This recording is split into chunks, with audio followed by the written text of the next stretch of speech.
You're watching iRacing on the Ghostfire Media Network.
Well, good evening, ladies and gentlemen. It's another great night out of IVRL Racing, the Buttkicker Series, and we are live at Talladega International Speedway, the Super Speedway, the fastest track on the NASCAR circuit.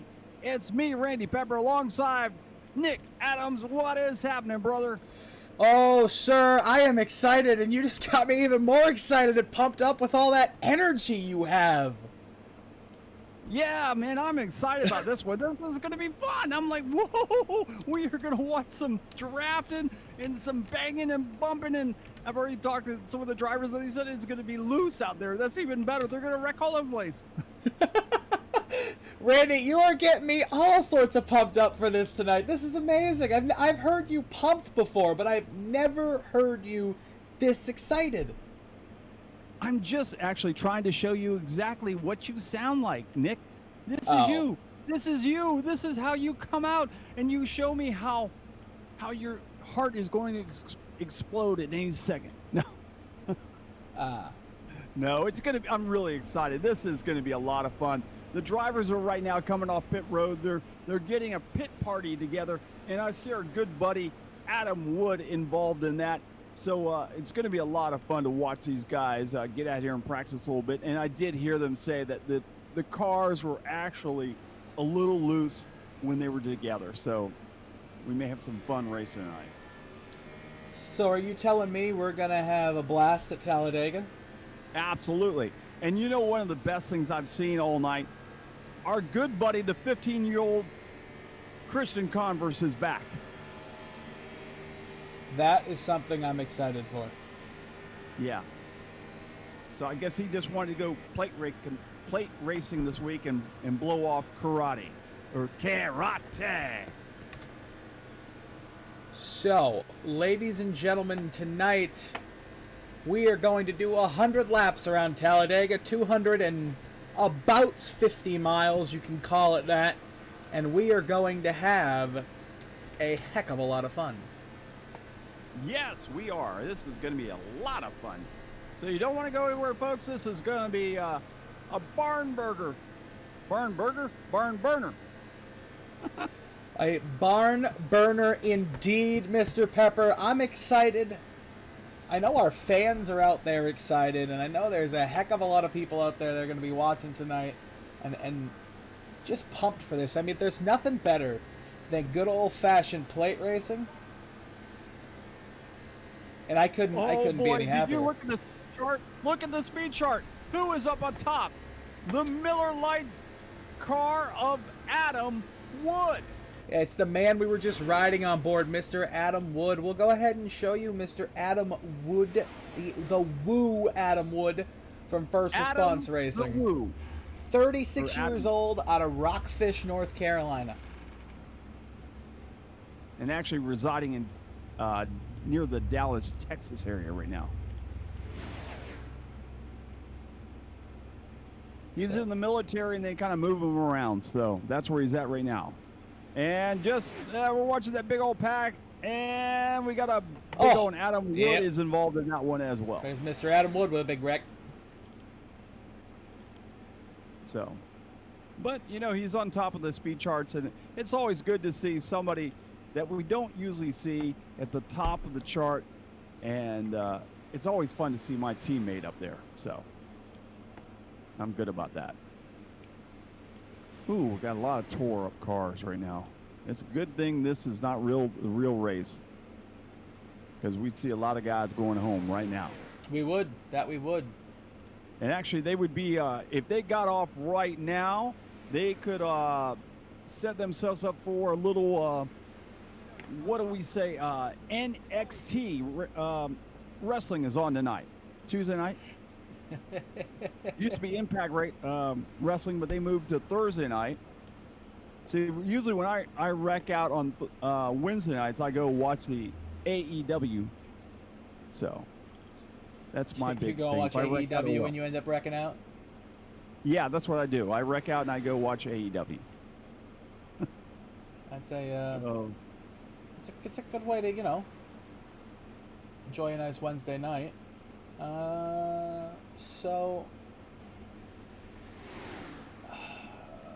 Randy, I'm gonna be checking a couple of things really quick because it seems like everything tells me it's offline, but Facebook is up. Twitch looks like it's up. Oh, Restream's just broken. Okay. Everything is up. It's just not showing. Interesting. You didn't take the right pills. Apparently not. Everything's up. It's just not working. Let's see. I'm looking at Facebook. Yeah, Facebook is up. YouTube is up, and Twitch is up. I just checked all three of them, so I'm not sure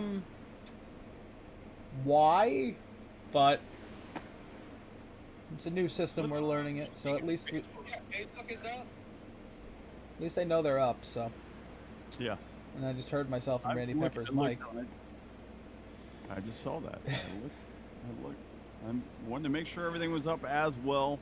Make sure we weren't just doing a dry run. So I'm trying to figure out why all of a sudden tonight the audio is different.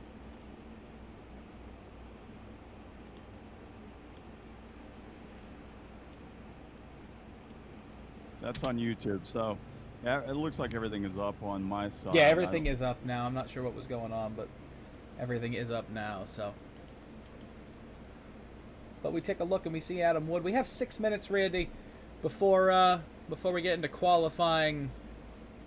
So with that being said, we're going to take our first pause for the cause tonight and hear from our sponsor. For 20 years, the Guitar Attic has been your home for used and vintage guitars in the Daytona Beach area and at GuitarAttic.com. The Guitar Attic is your home for used and vintage guitars. Whether you're looking for that collector's piece or that beginner piece, they've got you covered. With names like Fender, Gibson, Gretsch, Ibanez, Martin, Taylor, and much, much more, the Guitar Attic has all the guitars you need. And bass players, they haven't forgot about you. They've got all the top names. Amplifiers from Friedman, Victoria, Fender, Boss, and many, many more. They also have the largest selection of used pedals anywhere in the Southeast. The Guitar Attic, located at 1672.5 Ridgewood Avenue, just north of Flemish in Holly Hill, Florida. Also, check us out online at GuitarAttic.com. And we're back. Yay! Hey, that guy, man, that commercial. What kind of hair is that? Yeah, what is that? That hair is from like 1941. It's crazy. Yeah, I don't know. He's got like a mullet. He's got some crazy stuff going on.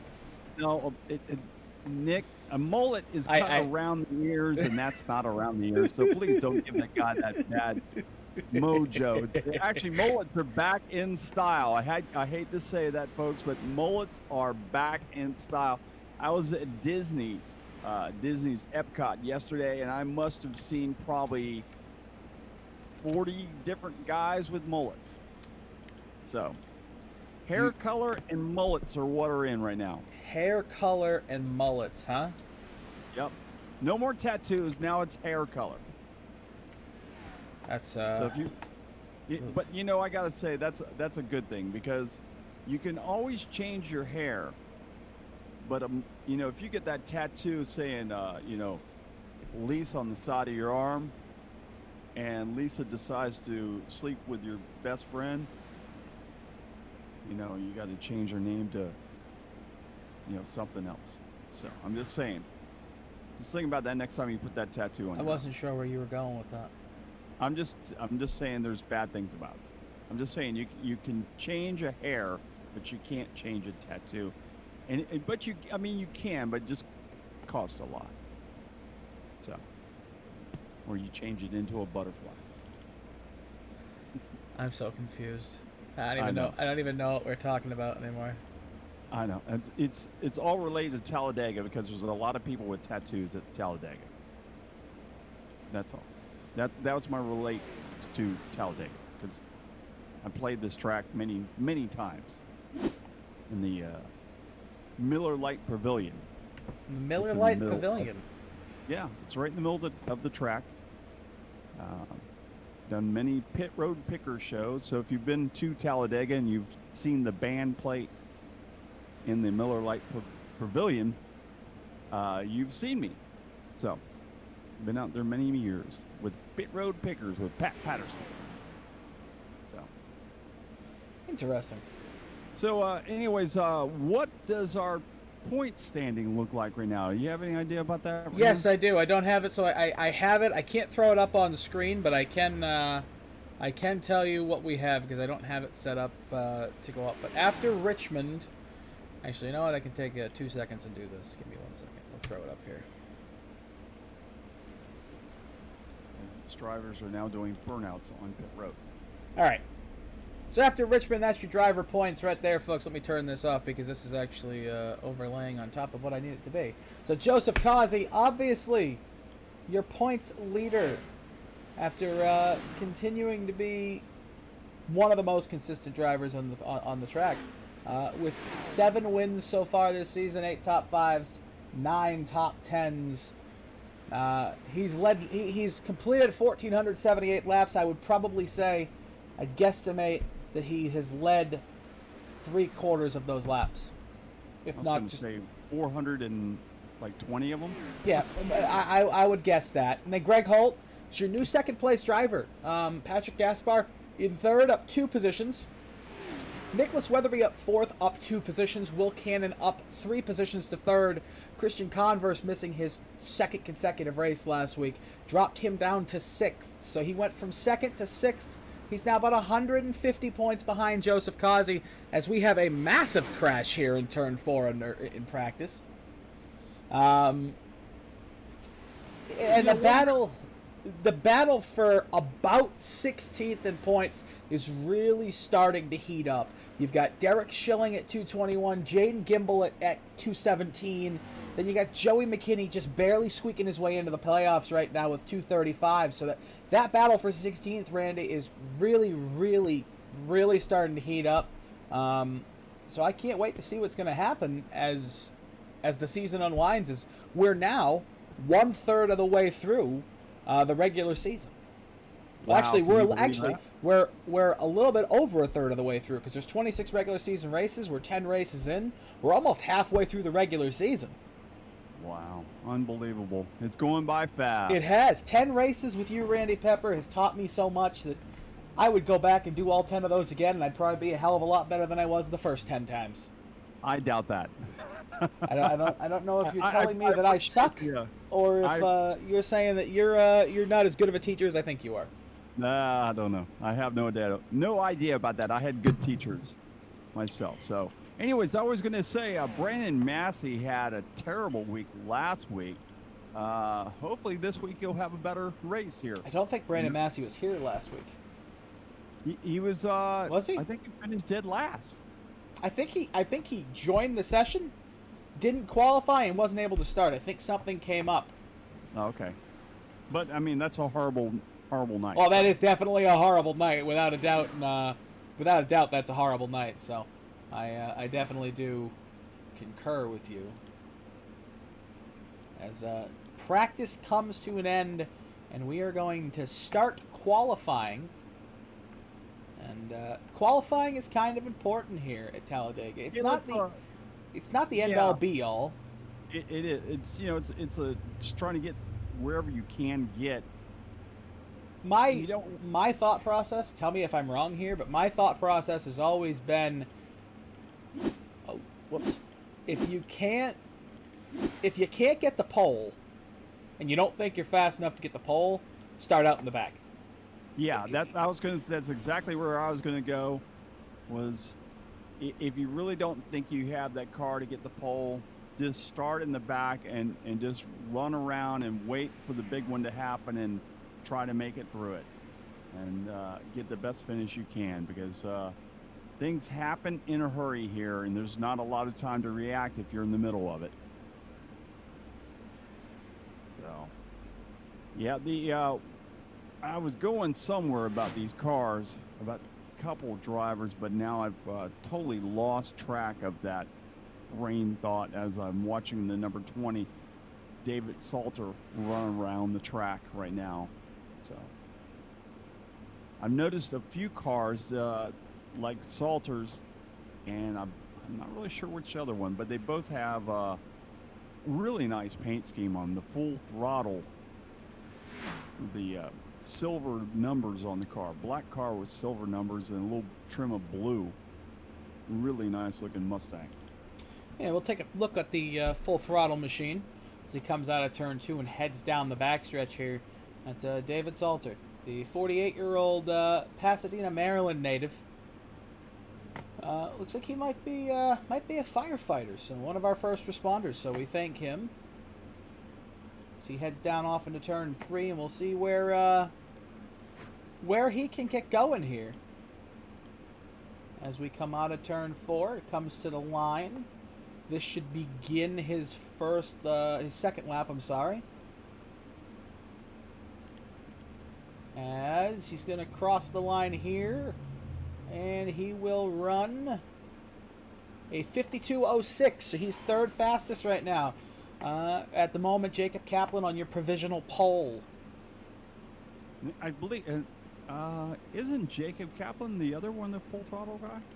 Jacob Kaplan is part of Walden. Is it Walden Kaplan Motorsports? Give me 1 second. I have the team. I have the team. I have it too, but I didn't look at it. But there's Jacob Kaplan, the number 48, Mobile 1 Ford tonight, as he comes through the tri-oval, going to head towards the start-finish line. He's going to cross the start-finish line. Will he improve at all? He will not, as he will stay at a 52, and Brandon Key in the number 8 with a 51.97, gonna edge the pole out from under him. As we see Harvey Abrams crossing the line to complete his second lap now. Harvey is going to put that car, he's gonna stay 5th as Christian Converse rockets to the pole with a 51.90. And right behind him, Adam Wood with a 51.94. And then Greg Holt back to 6th now as Charles Garrick with a 51.98. Man, oh man, Mr. Pepper.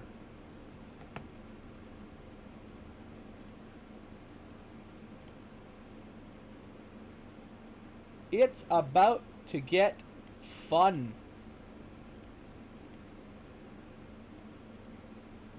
Oh, there we go. That looks better. You can actually see the numbers now. I didn't know I could take the background off.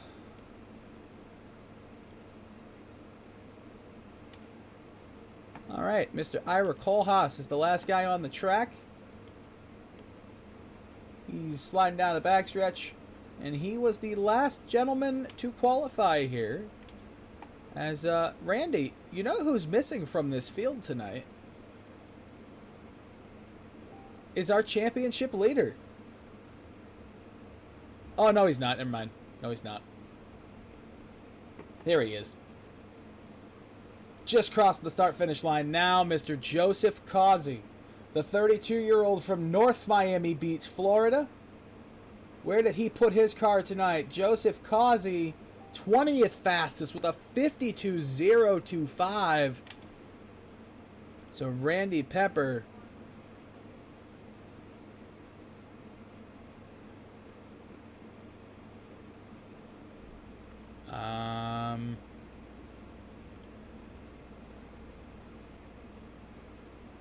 I don't know if we're still live. We are still live. It looks like Discord just went down. So let's see if I can get Discord to work. Well then. At the moment, I am going to be...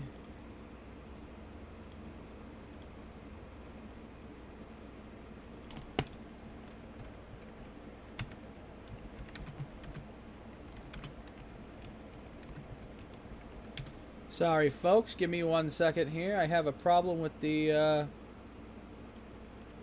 IVRL Discord. I'm not sure what's the problem. But no issue is too big for us to solve. I really hope I don't have to run this broadcast by myself tonight. No, I'm here. Okay, thank goodness. What happened to the other? What happened to the other channel? I have no idea. It just dropped off the it looks like the Discord died. Yeah, Discord completely died. Took a dump. I don't know what happened, but that's all right. Are they saying anything about it in? Yeah, nobody can talk to each other. They're all communicating about how they're going to talk to each other for strategy. Okay, we might have a delayed start here. I'm not sure. Keep me updated on that. See if they say anything over there about a delayed start. They haven't said anything as far as. Oh, it's back up. It's back up. Let's go back to the regular Discord. It's back up. All right. Folks, I apologize for this. It seems like tonight we just we're having a little bit of technical difficulties tonight. One of those gremlins you have that you wouldn't have in real life. You know, it's again, internet broadcasting is it's still coming into its own. There have been a lot of people who've been doing this for a lot of years, but for us it's new. So when issues like that come, we have to figure out how to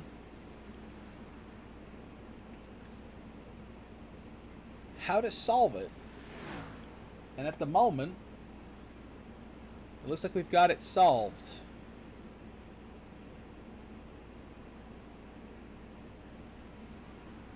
I think. All right.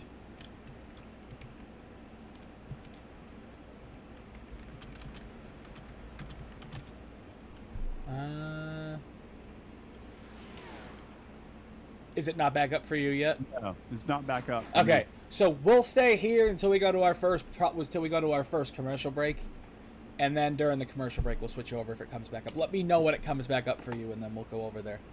Okay, I just have to keep going in and out and just checking it, but nothing's popped up over on that side at all on all the IVRL stuff. The Discord is back up. They're all in it, so they're all able to speak with each other now. So at least the teammates will be able to talk to each other tonight. Yeah. Which is key for that. But now that we're kind of back into what we need to be into, folks, we're going to go ahead and show you the official grid for tonight's race.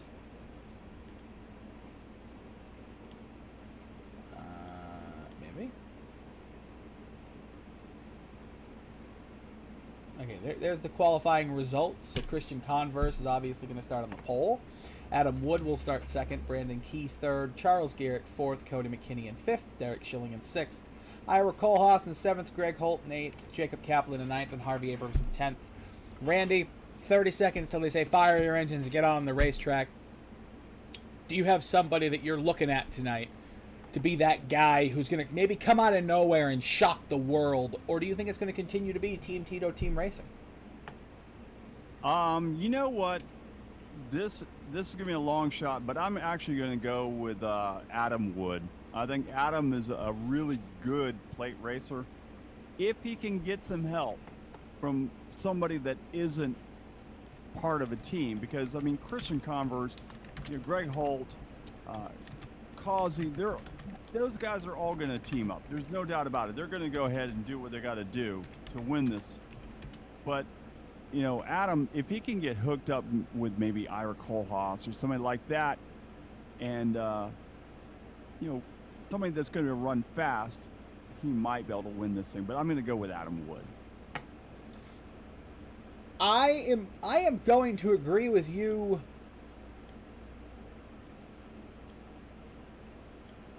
Because of what I think we're going to see. Yeah, I think that as long as Adam can get some help tonight, I think he'll be in pretty good shape. Yeah, I think so too. I agree. Well, let's see if I can get you guys a nice little all right. We'll just run down a few of our you know, our picks right there. That is our pick for the winner, Adam Wood right there. But our Christian Converse in the number 90 Toyota coming back tonight. We look over at Brandon Key right there in that beautiful white, black, and orange machine. And you've got Charles Garrick and Brandon Key and Derek Derek Schilling, Cody McKinney, Ira Kohlhaas, Greg Holtz, Jacob Kaplan, Harvey Abrams, Jaden Gimbel, Brandon Massey. All gentlemen we expect to see doing a lot of moving tonight. We're going to watch this man come through the field tonight, though. Patrick Gaspar. Always keep an eye on him, especially after what we heard about him last week. Definitely keep an eye on him. And Joseph Causey, this guy right here. You cannot ever take your eyes off Joseph Causey. No. He may start 20th, but he won't yeah. finish there. He finished third at Daytona in the spring, and he did not enjoy finishing third at Daytona in the spring. He then won the subsequent race post Daytona in the spring, but never forget about who that man is right there. No, I don't think you can. You know, one guy that I noticed that is not here is Michael Payne, the number 15 driver. Usually is out here and usually runs pretty well in the restrictor plate races, but he is not out here tonight. Wondered what happened to him. Not 100% sure. We'll see if we can get a little bit of update on that, possibly. See where maybe Mr. Michael Payne is tonight. But we're going to keep an eye on this start here, as we're extremely excited to see what these guys can bring to us. And this is going to be fun, Randy.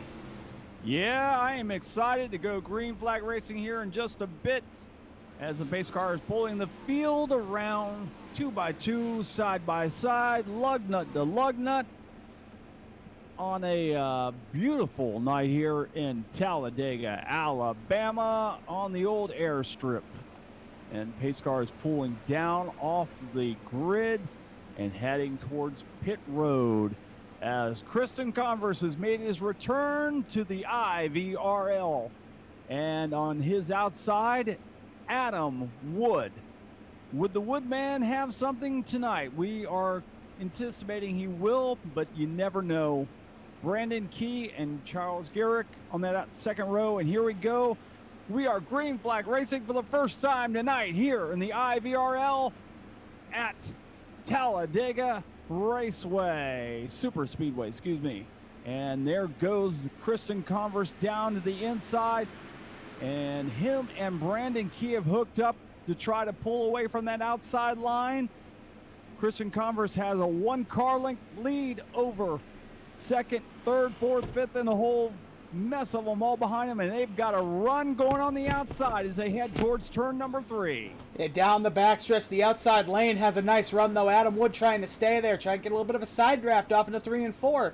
Charles Garrick is not up his back bumper, though, as they come through 3 and 4, but Adam gets a heck of a push, a heck of a run down out of turn 4, and it looks like Adam Wood is going to pull in front. Will he drop down in front of Mr. Christian Converse as they come to the line?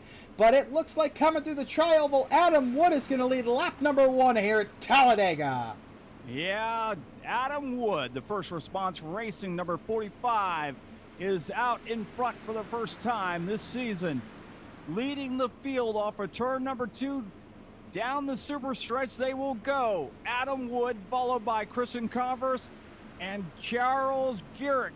Garrick on the outside. Christian Converse tucking in right on that back bumper. The number 45 as they head towards 3. through 3 and 4. Adam Wood's on the bottom. He's blocking Christian Converse, but that outside lane trying to get a little bit of a run here. Charles Garrick side by side with Christian Converse as they come out of 3 and 4. And the outside lane is pulling again down the front stretch.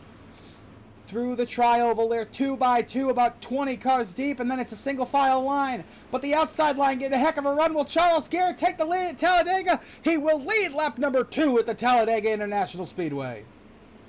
Garrick leads the field, but they are side by side for first with Adam Wood down on the inside. Then row 2, it is Christian Converse and Derek Schilling side by side, and then another 2 by 2 battle behind them as they go down into turn number 3 with Greg Holt and Cody McKinney and Brandon Key and Harvey Abrams. Man, they are stacked up.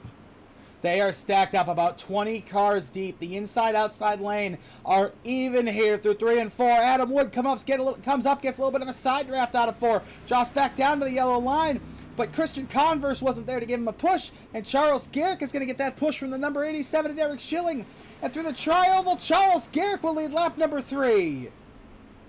Garrick is leading by just a nose as Adam Wood is not going away. Adam Wood pulls out just a little bit ahead of the Garrick car as they head off of turn number 2, and they'll head down the back straightaway once again. Garrick gets a good run off the turn number 2 and will pull ahead of Adam Wood. He'll pull down right in front of him, and he's 1 car length in front of Adam Wood as they're into 3. I don't know if that was a smart decision by Charles Garrick. I think that outside lane, well, as I was about to say that, has died off a little bit, but that outside lane has been so strong, Randy, compared to what we've heard and what we've seen through all these practice races and everything we've all looked at this week, is that outside lane with the new iRacing update was supposed to not be able to do what it's doing right now, and that's surviving.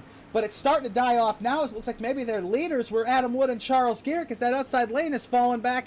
Now Derek Schilling in 5th on the outside next to Brandon Key. It's a 3-car breakaway in the lead. Yeah, you see that lead. Those top three cars are now forming up and pulling away by 1, 2, 3, 4, 5 car lengths over the 4th and 5th place runners of Brandon Key and Cody McKinney back there, and Derek Schilling as well. So as they come off of turn number 2, and we'll head down once again. Down the... I'm lost. Okay, out of 3 and 4. Down the front stretch. It looks like it's a 7-car breakaway as that outside lane has died off completely here. And OBS is freaking out again. Randy, I'm going to leave it over to you for a minute. I'm going to try to fix this issue I'm having. All right, the field is in turn number 3, or turn number 2, and 1 and 2 as they go down the back straightaway. It is Charles Garrick leading just barely over Adam Wood, who is tucked in on his back bumper. Then it's Christian Converse right behind him, followed by Brandon Key, Cody McKinney, and pretty much the whole rest of the field. We'll have to go all the way back a little ways in the field where they're side by side. Back, that is Jaden Gimbel. Oh, we got a car on the wall. Oh, very close to the wall there. That was Scott R. Williams. Scott R. Williams got slideways in turn 4. Went up the track, almost hit the wall. I think he kept it off of the wall. That almost was a pretty big incident back there, Randy, though. As we come back to the front of the pack, we'll take a look at that incident. If I can find it. It looks like he didn't touch the wall, so he's good. He never hit the wall, as we are now single file, parade style, on the bottom of the track, all the way back to what looks to be Will Cannon in 13th position as the first car on the outside lane, and that outside lane has died off pretty quickly here, Randy. It was very strong in the first 4 laps, and now the Pied Piper is out front, Charles Garrick, and he is not letting anybody get below him. You know, this is just stage number 1. Everybody's feeling the track out on this first stage. Stage 2 will probably not look like this one.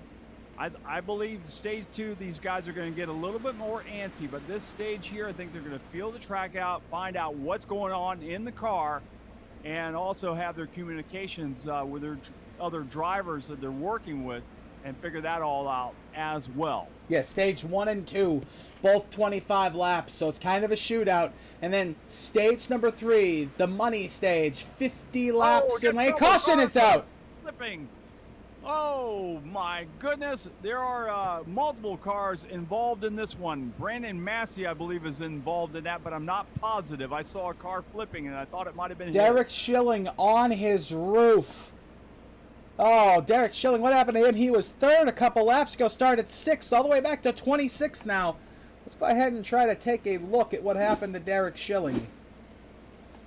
Going down the backstretch, it looks like, yeah, Derek Schilling and the number 37 of Tom Schuett. They just got together. Derek ended up going into the catch fence. And it looks like there's a chance that Brandon Massey ended up getting some of this. Yeah, it looked like he did get a little piece of that. Brandon Massey got net code. He actually didn't get any damage. So Brandon Massey, that's his mulligan for tonight. He hit that wreck at about 185 miles an hour. He got no damage from it. That's his mulligan. Absolutely. You don't get multiple ones of those. You get lucky only once. That's right. This Cinderella story here at Talladega. Oh boy, you never forget the lines out of Caddyshack. No, you do not. One of the greatest movies ever written. Absolutely. Oh, wow! Oh, they played snooker. Only 2 guys went down. 3 guys are going down. Yeah, the rest of the field, the rest of the field behind them, about 9th on back, came down. Do I see the 88 down? You do, and I know what that is, Randy. That is strategy. Joseph Kazi's going to come out behind his teammate Christian Converse. Yes. Yep. Those two are going to get hooked up. There's definite strategy there. Greg Holt came down. So that's definite strategy there between these 3 Tito Team Racing cars, because we know once they get hooked up, they are going to go to the front. But Adam Wood got out in front, or got out behind Christian Converse. Adam Wood So he might lost the be, he might be in one of the best seats in the house right now to move up through the field behind Christian Converse. But he's also in what I would call one of the worst spots in the field as well, because he's right there. Yeah, in the hornet's right now, nest. If you look at it right now, he's behind Christian, but he's right in front of Joseph Causey and Greg Holt. And then he's got Brandon Massey back there behind him too. And Adam is a lone wolf out there, a man on his own mission, living on an island with no stream. So that's what we're saying. Oh, I know it was causing all of our issues, Randy. What did you find there? So with the SDK timing app, with all of the passes that were happening, it was eating all of my RAM. Wow. Because it was constantly updating. Maybe you need to get rid of the RAM and get a sheep. Hey, you never know. You know who can help me get a sheep? No. Who can get you a sheep? This guy at Guitar Addict. I heard he sells sheep as well. I don't sell sheep. No. I'm no sheep herder. Do you know somebody who sells sheep? I mean, you live in Florida. You know everybody. I actually do. I do know a guy. Why do it not surprise me? Blaine Kiwi is your hookup for the sheep. Blaine Kiwi? Yes. Oh my goodness. You know me, I know a lot of strange characters, and you definitely do. I do know that one. You definitely do. Well, Mr. Pepper, we're 10 laps in. We've had a lot of action, a lot of great side-by-side racing as we get 1 to go here under the caution. The lights go off on the pace car. We got another 3 minutes to come around the track, though. So, Randy, we've seen it already tonight that at Daytona, some of these passes coming to the line wouldn't happen. But because of how much further down the start-finish line is here at Dega, which is talked about all the time at Talladega, you have an extra 750, 500 feet between where the normal start-finish line is and where this one is. And that's how Charles Gehrick led the third and fourth lap of this race, and then he got out in front by just being able to do a power move down the backstretch. But that's going to come key later in the race, don't you think? Oh, absolutely. It's shown through the years. I mean, we saw races in NASCAR many times. Guys would win these races being their first race ever just because of that extra 750 feet. So I think we'll see a lot of it tonight. I think we'll see a lot of strange passes once we go through that tri-oval and head towards the line. There'll be people out in front that weren't out in front off of turn 4. So this is a fact that I do not know, and I want to know if you know it. Why is the Talladega line in a different location? I believe it was just to be different than Daytona. I believe that's what it was. I'll give you some interesting news here, or something you probably did not know about me. My father actually loaned the money to Bill France Sr. to build this track. It was pretty funny when yeah, that's true. So, where are we? Okay, we have a long distance. So, yeah, we got originally. Off So- the forward. Pace car's off the track, though. I will explain it to you under the next caution, but it actually revolves around Bill France. All right, here we go. The field is heading towards the stripe. Charles Gehrick is going to bring the field to the line. Brandon Key to his outside, followed by Cody McKinney and. Oh, we're wrecking! Oh no! Are they staying green? I think they're staying green. Staying green. Thomas We're staying Carino green. Jr. came up the track and hit Michael York back here. Oh my goodness, I don't know what happened there, but we're going to go back to the battle up front for the lead as Charles Gehrick and Brandon Key have pulled away, and Ira Kohlhaas, the lone car on the outside line down the backstretch. Yeah, all by themselves. The two front runners are out there running away from the field, but I don't know how long they'll be alone, because right behind them, Ira Kohlhaas and Cody McKinney. Actually, Ira Kohlhaas is getting shoved to that outside. Cody McKinney has reeled in the leaders as they come off of turn number 3 and 4. They're down at the bottom of the track. That outside line is just not doing anything at all now. Yeah, it's just kind of drifting away. Yeah, they cannot get formed up on the outside line, and that's what's hurting them. They're just unable to get any formation going on that outside line, as you see that the field continue to shuffle back there. But Cody McKinney was a factor at Daytona, Randy. He was a big factor at Daytona, and now here at Talladega, he started back in 5th. He's up to 3rd, and he is there, and he wants to take 2nd for Brandon Key. And if Brandon continues to slide up on the exit of turn 2 and 4, Cody McKinney's just going to take that hole and push him into the outside line. I think it's too early to even think about stuff like that. I think right now you just need to remember we are early on in this race. It's better to try to survive and be there at the end than just try to win like stage 1. Whoa, looked like almost Greg Holt and Causey got involved in something back there, but Brandon Massey, man, look, oh, he's taking it 3 wide back there underneath Adam Wood. Holy crap, Adam Wood is up near the wall. Whoa. The man on the move is Brandon Massey in that 65 car. He just passed like 7 cars here a second ago. And it looks like the 3 cars down on the bottom of the track, too. Wow. OBS does not like whatever's happening here. Randy, continue to call it. I got to figure out. All right. I'm watching right now. We've got our leader out there, Gehrick. And once again, Massey goes on the inside, makes it 3 wide, and we got cars touching each other. 1 car's around. Oh, big one! Big one! 4 cars around. We've got chaos happening off of turn number 4. Oh, my goodness. Oh, Joey McKinney, Harvey Abrams, Bob Carroll. Oh, man, oh, man, oh, man. That all happened. Adam Wood was right there as well, but I don't think Adam Wood was involved in that. Big incident. Man, oh man, what a shame. I tell you, it is bound to happen. There was a lot of three-wide racing going on. With the way It started with Will Cannon. Yeah. Will Cannon and Bob Carroll got together. And man, oh man, that was crazy. I knew something was going to happen because just the way Brandon Massey was coming through the field and picking cars off left and right, making it three wide, and making it look very easy.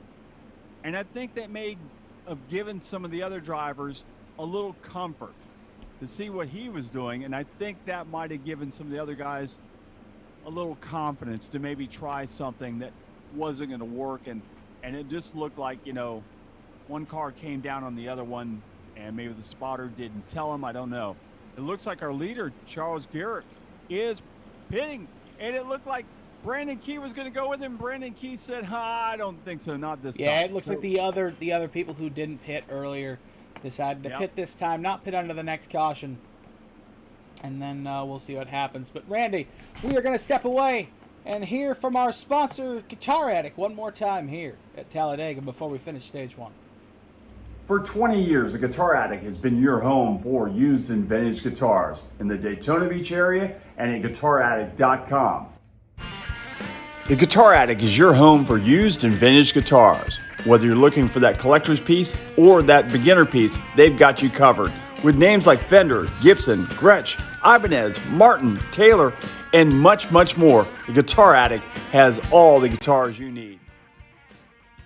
And bass players, they haven't forgot about you. They've got all the top names. Amplifiers from Friedman, Victoria, Fender, Boss, and many, many more. They also have the largest selection of used pedals anywhere in the Southeast. The Guitar Addict, located at 1672.5 Ridgewood Avenue, just north of Flomish in Holly Hill, Florida. Also, check us out online at GuitarAddict.com. So we're back here at Talladega Super Speedway, Talladega, Alabama, in the middle of nowhere. If you've ever been to this track, it is really in the middle of nowhere. This is an old airfield from the 1940s that they converted to a racetrack out here in the middle of nowhere. Yeah, if you've ever looked at the drop-down photo of it from a drone, you'll see there's nothing for miles.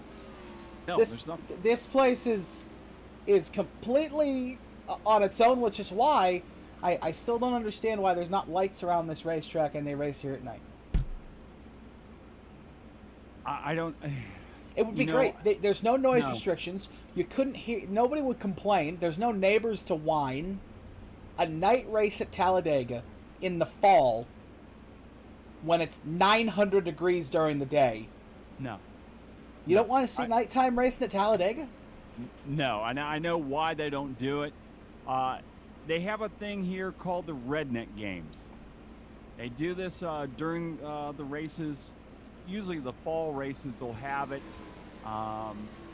They'll have trick-or-treating for the kids, and they have this Redneck Games. And what they do is they run a big parade down the boulevard, is what they call the inside road that goes throughout the track, the boulevard.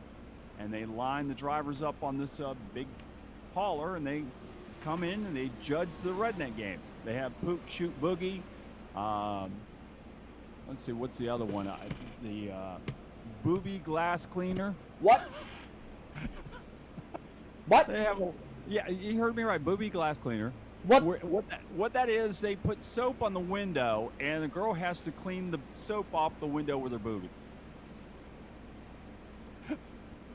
So, well, the Poop Shoot Boogie is the best one, man. I mean, did you say Poop Shooting Boogie? Yeah, Poop Shoot Boogie. Yeah, they go down. They have to find the golden turd in this giant thing of pudding. What in the holy hell is happening in Talladega, Alabama? I'm just telling you, that's what they do here in Talladega. That's why this is one of the most entertaining tracks there is. Trust me. I've heard some weird things come out of Talladega, most of them involving cousins. But I've never heard of Poop Shooting Boogie where you're searching for a golden turd. Worth $250 if you find that golden turd. I think I have to go to Talladega for a weekend for one of these races in the fall and see how this whole thing works out. That happens on the Friday night before the big race. So I'm not saying you have to do it in the fall. You can do the spring race at night, but I think a nighttime super speedway race where the track is cold and slick would be awesome. I don't know. It would be very dangerous for these people to drive back at night on that little 2-lane highway. I just don't. I think it's just a little dangerous. Build more hotels. People in Talladega, they like to drink, and they drink a lot. So now I understand. Yeah, now you understand. It's 2 lanes in, 2 lanes out, and that's it. So, hey, we're going back to green flag racing at Talladega Super Speedway as Brandon Key is leading for the first time with Cody McKinney on his outside, Ira Kohlhaas and Jake Kaplan on row 2. And we are green flag racing. Here we go as Brandon Key pulls away by 1 car length, and Cody McKinney smartly pulls down right behind him and tucks in, but he's got trouble, and he's around. Here goes Cody McKinney sliding, trying to get it off the track, and he will not. Oh, the caution will come out.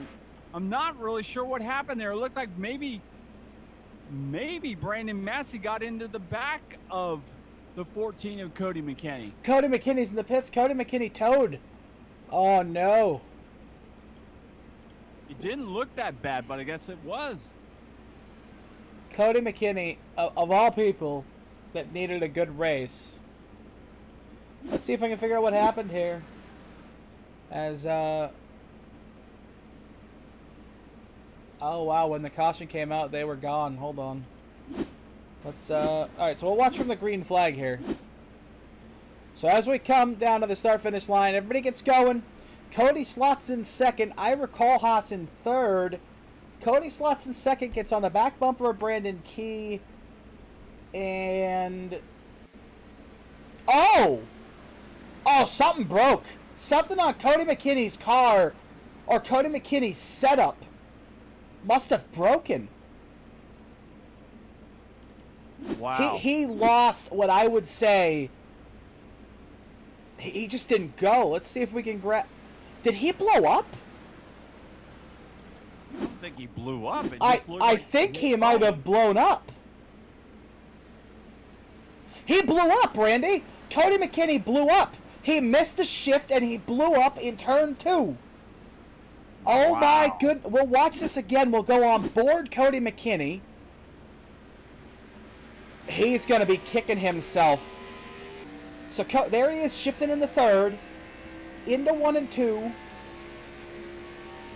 He grabs the clutch, and it just sticks. It just sticks. And when he finally grabbed a gear, it was second. Oh, man. Oh. Wow. That's not what Cody McKinney needed. And Ira Kohlhaas didn't need that either. Unbelievable. That's something I did not see coming at all. Man. And Blake Gordon in the comments says he thinks if Cody has a Fanatec shifter, he bet $10 that he does because he's done that before with his Fanatec shifter. I know what he's talking about. It's just the way the gates are set up on those. Oh, Cody says the shifter registered second instead of third. And, oh, man, that is going to be the end of what was looking to be a promising night for Cody McKinney. Yeah, I mean, you're running second. You pull down right behind the leader to, run off and just try to make your way through the stage and do the best you can, and then, boom, something like that happens. Yeah, it's a terrible shame. It's a terrible, terrible shame because Cody has been that guy at the road at the super speedways this year. At Daytona, he was really fast. Yeah, absolutely. And he got caught up in an incident not of his creation. And tonight, technical difficulties cause this to happen. And I've been there, done that before as well. I use an H pattern shifter, and from time to time I go from third to second. This one looks like it registered second instead of fourth when he went from third to fourth. And if it's a Fanatec shifter, I know it's sometimes it's just some of the gates, and there's some issues with those, but it's just a shame. Man, Cody needs a good points night.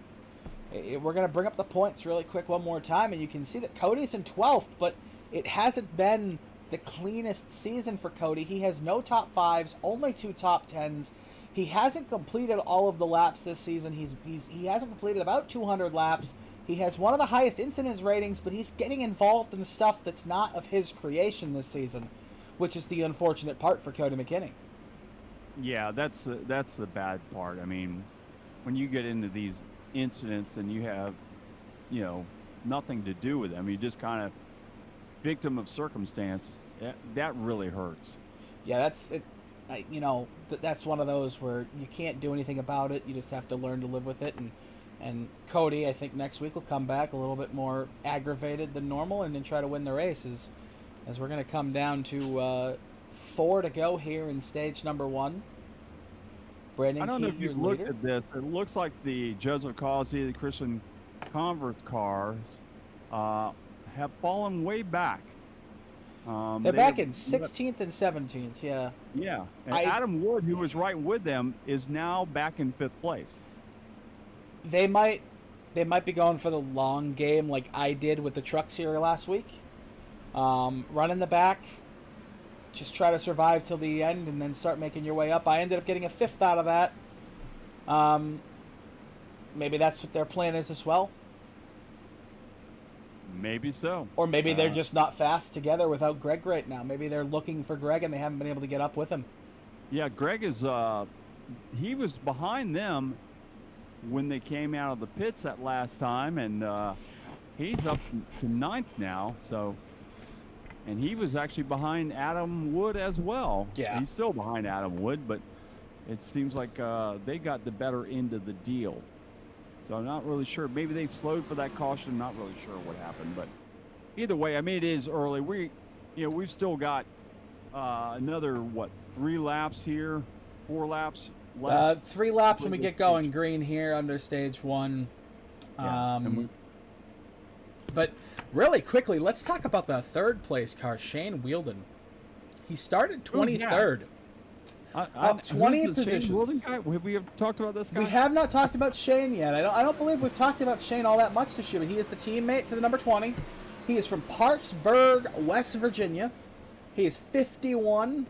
As you can see him on your screen there, driving that Ford Mustang for Full Throttle. So it's a good run for Shane. He, one of those guys who could use a good run, has been involved in some stuff this year that wasn't of his creation. And he's created some of the stuff this year as well, so he could definitely use one of those good finishes tonight. Yep, the pace car is pulling off the field, and the field will line up 2 by 2 as they head back to the stripe. Brandon Key and Jacob Kaplan will bring them back to the line. And they'll get on the gas here in just a second. They're holding up, and here they go. Green is out, and Brandon Key is off, trying to pull out in front, and he is out all by himself. As we just talked about Shane Weldon, and Weldon pulled up right behind Brandon Key and has got a great run, as well as, look at this, here comes Adam Wooden at number 45. He'll pull into that 2nd position, and here comes Patrick Gasper as well right behind him. Yeah, it's Brandon Key, Shane Weldon, Adam Wood, Patrick Gaspar, and then the number 9, Tristan Bailey, who started 26th. Now up to 4th, and man, oh man, he is side by side with the number 86 of Patrick Gaspar as that outside lane continues to not be able to form up. And now we see them going 3 wide and 3 and 4. Patrick Gaspar slides up. He almost gets into David Salters. David Salters trying to work up towards his teammate in 2nd. We focus back to the front of the pack, and we have a single file follow the leader thing going on here, Randy. 2 to go in stage 1. Is anybody going to make a move down the backstretch, or do you think they're just comfortable staying where they are and getting through stage 1 unscathed? I would say they're going to probably try to stay where they're at, although Shane Weldon does look a little antsy in that number 5 car. He's looked to the outside a couple times as they go down the straightaway and head towards turn number 3. Joseph Causey, Will Cannon, Patrick Gaspar 3 wide back there. Here comes Causey through the field, Randy. You were talking about it. He's gained 8 spots since the restart. He's going from inside to outside, and if that outside lane can get moving, they have just enough time to get up to the front if they can get organized. They've got 6-7 cars now on the outside lane, about 11th position. They have 2 laps here. Yeah, they have 2 laps here in stage 1, and now the outside lane is forming up here too. There's about 11 cars up near up on the outside lane. If this outside lane can get formed and they can get tightly packed, they have a lap and a half to get all that momentum on that top line, and somebody could steal this stage from that outside lane if they can get together. Yeah, they try. It looked like they were all doing it, and looked like Causey was going to be the general of all that, but he just pulled his car down to the inside as they are 3 wide back from about 10th back. Here they go. They're going to get through it. I don't know how they're going to get through turn 2 like that. I mean, 3 and 4 like that. Down the front stretch. Shane Wheeldon to the outside. Brandon Key is going to push him up the track. Adam Wood's going to take second, coming to the line. Adam Wood sideways. And that's woo! What a way to end stage 1. We were watching that, and just as that was all happening, it looked like, if I'm correct, it looked like Patrick Gaspar pulled off the grid and pulled down to the bottom of the track. Not sure what happened there. Patrick Gaspar is in the pits. He's getting tires and fuel. So he a little premature on that. I'm not really sure. Let's go back and see. Strategy? He pulled down off the track all by his onesies. From the outside lane all the way down to the bottom. And decided that it was best to come down and get some tires. But if we look back up near the front, Adam the Woo Wood was all over the back of Brandon Key, and he almost got into Brandon Key. So that was a heck of a finish to stage 1, Randy. Shane Wheeldon put it all on the line there to try to win the stage, and Brandon Key blocked with every fiber of his being. And now all of a sudden, we have a heck of a battle up front. Yeah, absolutely. And so far, Adam Wood has not disappointed.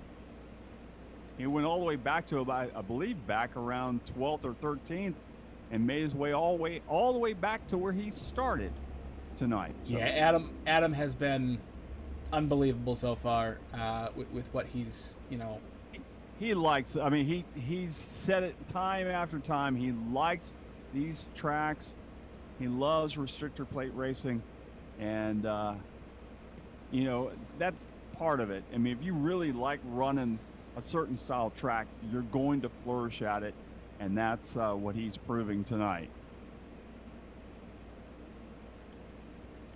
Under caution here, in between stages, as it looks like the field is going to come down pit road and get fresh tires and fuel to start stage number 2 here in the IVRL Buttkicker 100. And the entire field peeled off. Here they come down pit road. We'll see who gets 4 tires and gas, who maybe gets 2, and if I can find a good camera angle of actually a pit lane here, which I can't seem to find one. The only one I can find is the exit camera. So we'll see who gets off a pit lane first. Looks like it's going to be Brandon Massey. Brandon Massey took, I think, maybe 2 tires. No, he got 4. No, Brandon took 2. Joseph Causey took 2. Thomas Carino took 2. Jaden Gimbel took 2. Ira Kohlhaas, Will Cannon, Charles Gehrig, Christian Converse, Greg Holt, all gained positions by taking 2 tires.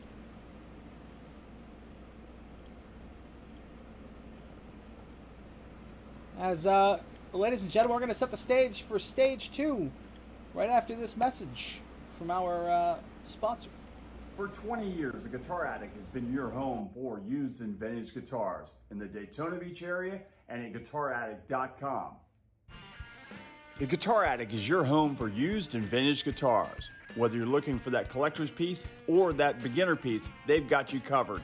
With names like Fender, Gibson, Gretsch, Ibanez, Martin, Taylor, and much, much more, the Guitar Attic has all the guitars you need. And bass players, they haven't forgot about you. They've got all the top names. Amplifiers from Friedman, Victoria, Fender, Boss, and many, many more. They also have the largest selection of used pedals anywhere in the Southeast. The Guitar Attic, located at 1672.5 Ridgewood Avenue, just north of Flemish in Holly Hill, Florida. Also, check us out online at guitarattic.com. We are back live at Talladega Super Speedway on a beautiful Tuesday night. I almost said Thursday, but it's actually Tuesday night. I knew it was a T night. That's all I knew. And we've got a new leader in town. It's Tom Schuett in the number 37. His outside Brandon Massey, who had a fantastic pit stop. Patrick Gaspar, who stopped early, is now running third along Joseph Causey. It looks like Patrick Gaspar is falling back. It looks like he might be in the pits again. He's back to 13th, now 14th, 15th. Yeah, he's dropping like a fly. I'm not sure what's going on with Patrick, but he might be either heading down pit road or heading to the back of the field, one or the other. But you are watching the IVRL Buttkicker Cup Series on Ghostfire Media. That's right, folks. If you do like our broadcast, we also have a podcast every Friday night on YouTube. Runs live on YouTube and Twitch and Facebook, and also it does get replayed on Spotify. So if you can't hear it on as it's live, you can also replay it in your car on Spotify. So that's look up Ghostfire Media Podcast. Yeah, the Ghostfire Media Podcast. Every Friday we bring in different guests from the IVRL, from the AOLL. Maybe one day Brandy will get us one of his famous friends to be on there, like Pat Patterson or something like that. That would be awesome. Well, at least I got Pat to do the a little tag for us. Yeah, that was unbelievable. When I heard that, I almost fell out of my chair. I figure you guys are like, he doesn't know Pat Patterson. I'm like, yeah, well, I kind of do. No, I had a feeling you know all the people you say you know. You don't seem like one of those people who's just like, oh, I know this person, but don't actually know them. No, you definitely know him, and now he's on our podcast every single week. It's pretty cool. And I will, if Pat didn't have to get up at the crack of dawn to do the front stretch on Sirius NASCAR Radio on Saturday and Sunday morning, I'd have him on the podcast, but it's a little too early for Pat. He loves to go to bed he might be in bed by 7:30. You should have had him do the You're Watching Ghostfire Media on Facebook. I should have had him do that, but I will next time. I definitely will. We'll see each other soon enough, and I'll have him do that. Hey, we're going back to Green Flag Racing here at Talladega. Tom Schuett is leading the field to the line with Brandon Massey on the outside, Joseph Causey on the inside of row 2. To his outside, the number 8 of Brandon Key. Thomas Carino Jr. and Jaden Gimbel make row 3 as we go to the line. And as they go down, it is all Tom Schuett by himself. But here comes that Brandon Massey car. He's getting a shove from behind from Joseph Causey as they head down off of turn number 2 and head down the Talladega Super Stretch. And look at this. Oh, man. Brandon Key threw it down in front of Tom Schuett. Tom Schuett did not get going. The outside lane is forming. There are 2 packs already. They're 4 wide down the backstretch. Adam Wood on the inside of a 4 wide sandwich as they go down to 3 and 4. 2 distinct packs. Now we have the 3 leaders. The number 86, the number 8, and the 3. Brandon Massey, Brandon Key, and Jaden Gimbel. They've got about a second on the field. That's not going to be good, Randy. We know what happens at Talladega once these guys behind them get spooled up. They're going to fly by them like a train as they cross the start-finish line to complete lap number 29. Yeah, boy, oh boy. They are maybe mixing it up a little too soon. I'm not so sure they are thinking about their future right now doing that type of stuff. The leaders are all by themselves. 3 cars have been hooked up and behind them they have nothing but a giant hornet's nest of it's a bunch of drivers snakes coming. right now. It's a snake down the backstretch for both of these lines. Off into 3 and 4. Everybody's going high and low. Ira Kohlhaas almost got turned by Joseph Kazi into turn 3, though. Oh, my goodness. They're going to calm down a little bit. Joseph Kazi thought better of that. He got off the throw. Oh, shoot on a turn 4. Almost got sideways.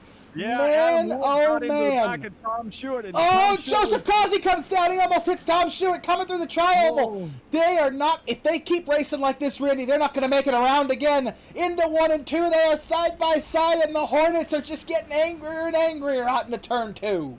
Oh my gosh, this is unbelievable what they're doing back there. They are just banging off of each other. They are rubbing and tugging all the way down Talladega Super Speedway. And wow, I keep looking at this. The run on the inside now is starting to move a little bit as Adam Wood is on the inside of Causey. Oh, there it goes! There it is, the big one! Oh, I said if they kept racing like this, they weren't going to make it around, and I was right. Half the field, everybody from about 14th on back involved in this in turn 3 and 4, and it is the big one here at Talladega, and it has struck early here at Talladega Super Speedway for the IVRL Cup Series. Oh, man, I knew it. If they continued to race like that, they weren't making it back around. Man, oh, man, Randy. 31 laps in, and now half the field is done. Unbelievable. We saw the 76 get Charles Garrick get loose, tried to gather it back up, and as he was doing that, he collected another car, and then it was just pandemonium breaking loose, and there was nowhere for anyone to go. Charles Garrick got it in the... I can't say that. I'll turn into you. Charles Garrick down into 3 and 4. He got it pretty hard from the 7. And when that happened, it turned him sideways, and he just hooked Will Cannon. He came down the track, hooked Will Cannon, came back up the track, and like I said, everybody from about 13th on back was involved in that. Some of these guys didn't get major damage, but I'll tell you what, Will Cannon's night is done. The 20 of David Salter, his night is done. The 76 of Charles Garrick, I would be surprised if his night wasn't done. Man, oh man, Thomas Carino Jr. with some pretty heavy damage. The number 23 of Nicholas Weatherby. The number 5 of Shane Wheeldon. The number 21 of, hold on, I'm sorry. I don't, Michael York. I knew that was Michael York. They changed numbers this past week. That's what happened there. Jacob Kaplan with some serious damage. We had one driver on his lid back there. I don't know who that was. I think that was the 08. The back bumper of the number 90 also is showing some damage. So he was involved in that Will as Cannon up on his side, sliding through 3 and 4 onto his roof, flipping twice over and then landing on his wheels. So his night is done. Man, oh man, Mr. Pepper. We have about 13 cars, maybe less on the track, maybe 12 cars without severe damage. Unbelievable. Pandemonium broke loose early. Yeah, it was early pandemonium here at Talladega, Randy. They all got really racy as soon as stage 2 started, and man, oh man, that took out a bunch of contenders. And I'm not sure what you're gonna see now for racing, but I would think that these guys are going to just chill out. 17 laps left in stage 2. Chill out. Get back out on the track and just log some laps. A lot of racing left to go. A lot of racing to go. We're 33 laps into this 100-lap event. And, you got just over 2.5 miles of raceway. You keep doing this stuff, it's going to be a long night once again. Yeah, I mean, at minimum, you knew your race was going to last 2 hours tonight, but if you continue to go crazy and drive like this, your race could last 3 hours. Absolutely. And it's not really about the time in the sim. It's about more so the longer you're in this session and the longer you see that win in front of you, you're going to continue to get more and more aggressive, but It's the same thing we saw at Daytona. It's you can win a stage, but that doesn't mean you're going to win the race. Yeah. So everybody needs to calm down a little bit. There's 77 laps to go. If you finish 6th in stage 2, it's not that big of a deal. You can still win the Talladega 250 in another 77 laps and you know, have a very good points night nonetheless. Yeah, absolutely. And you know, the name of the game, like you said, is finishing, not winning stages. Stages are great, couple points here and there, but they mean nothing if you're on the back of a tow truck heading towards the pits. Yeah, no, one of the keys to these types of races is finishing this type of race. And if you can't finish, then you're kind of up the creek. I mean, a very smart, wise man once said, to finish first, you first must finish. Half the field will not finish this race now, at least on the lead lap, without any damage. Yeah, absolutely. So, well, as we're speaking about that, your leader right now is Brandon Massey. And I'm not really showing... Oh, yeah, he's elected to be on the outside. He has. Brandon Massey and Brandon Key have swapped inside and outside for this restart. Mr. Pepper, now that the field's a little smaller and everybody's going to go a little less crazy, how about this time when we come out of 3 and 4, we crank it up here around Talladega? I think that's a great idea.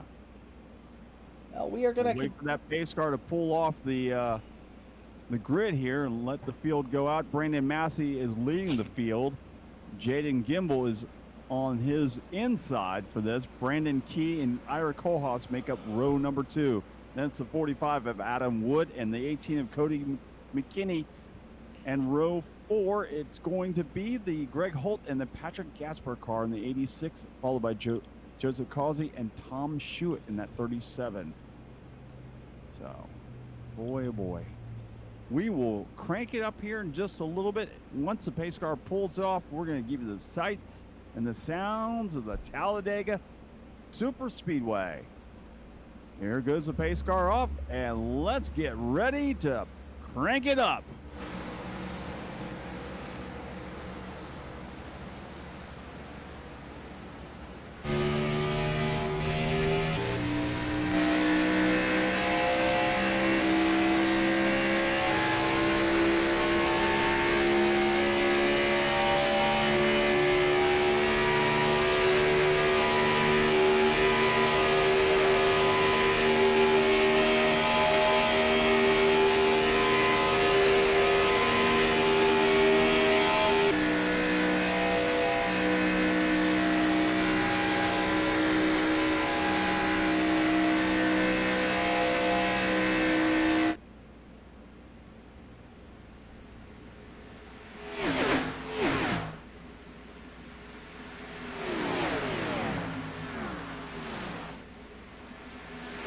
Well, the leaders pulled away from everybody, but here comes the pack behind them.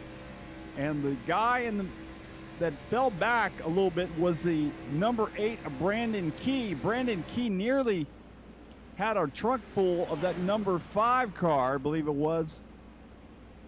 As now they're all caught up. The leaders, there's only 2 people up from Brandon Massey, and I believe it's Ira Kohlhaas is right behind him as they're going down the back straightaway, trying to keep away from the Hornet's Nest behind them. And they're going to have a heck of a time staying away from the Hornet's Nest as we look behind them. I mean, boys, the 88 and the 91 trying to get together, but they are going to try to slide in behind Patrick Gaspar. But it's about 11 cars on the track right now that have no damage. Your top 11 are less than your top 9 are less than a second behind each other. But behind them, Tom Schuett on back. There's some damage on those race cars. There are 3 separate packs around this racetrack. We're going to go ahead and show you that on the right-hand side of your screen now. You're going to see the track map where everybody is. There are 3 separate packs on the track at the moment. And man, oh man, it's going to be a heck of a battle here as we continue to finish stage 2. Down the backstretch, you see the top 9, single file. It's like a snake down the backstretch. So there go the Team Tito guys. They're not waiting. They're 3 wide down the backstretch now for about 6th position.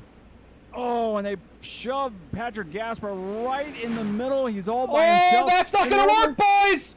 4 wide as Joseph Causey stuck his nose down underneath Oh. his teammate. But Oh, they thought my. better of it. I know. That's not going to... Woo! Can we calm down just a little? I was about to have a bowel movement sitting here watching that. Can we calm down just a little over here? Yeah. Come on, guys, please. My ulcer can't take it. Holy schmoly, they're killing me, Randy. I swear they're trying. They did the same thing at Daytona. They tried to take years off my life. Oh, I absolutely agree.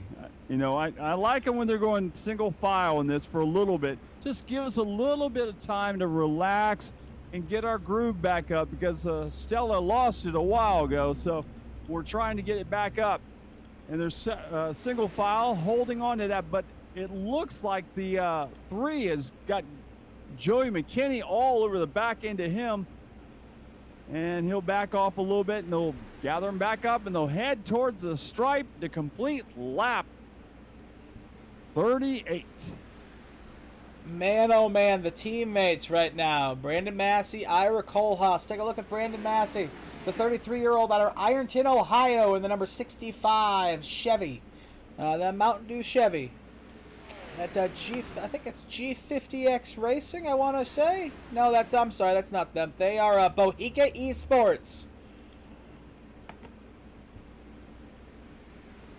Brandon Massey leads the field, as now we see Greg Holt and Joseph Causey and Patrick Gaspar all lining up nose to tail, trying to get around that outside, or make that outside groove work as they work around the outside of the 45 of Adam Wood and the number 8 car of Brandon Key.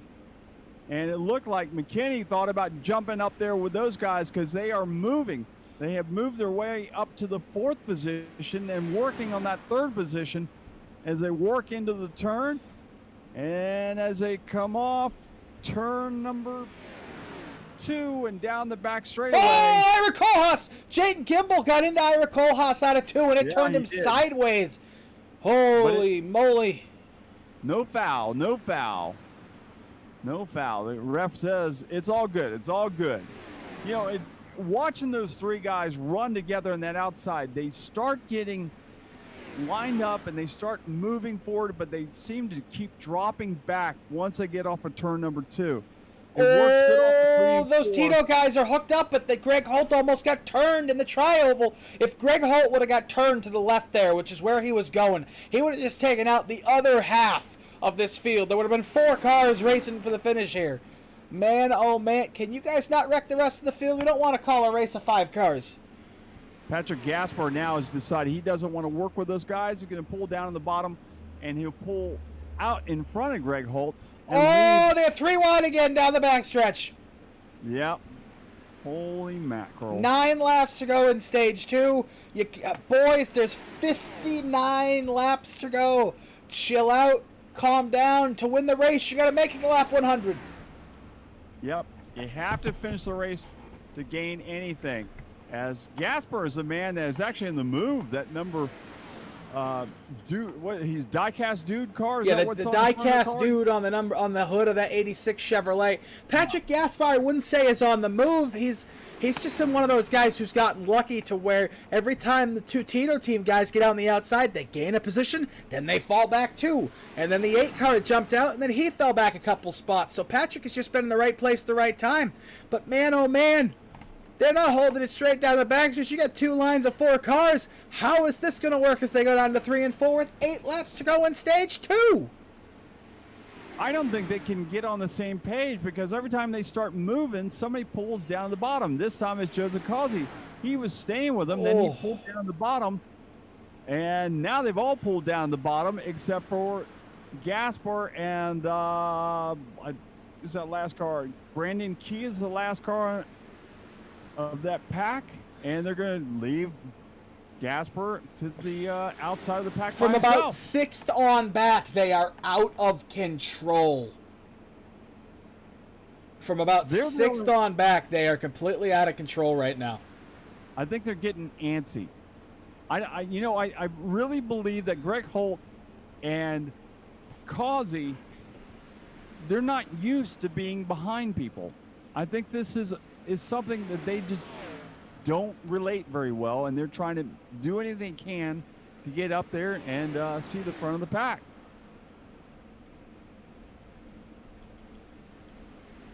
They'll come off of turn number 4 and head towards the stripe. Across the main grandstand, it's still Brandon Massey. And finally, they have all decided to form a conga line here at Talladega International Speedway, or Super Speedway, excuse me. Well, if you wanna get old school, Randy, we can go ahead and call Talladega. What was it back then? It was called Big Track.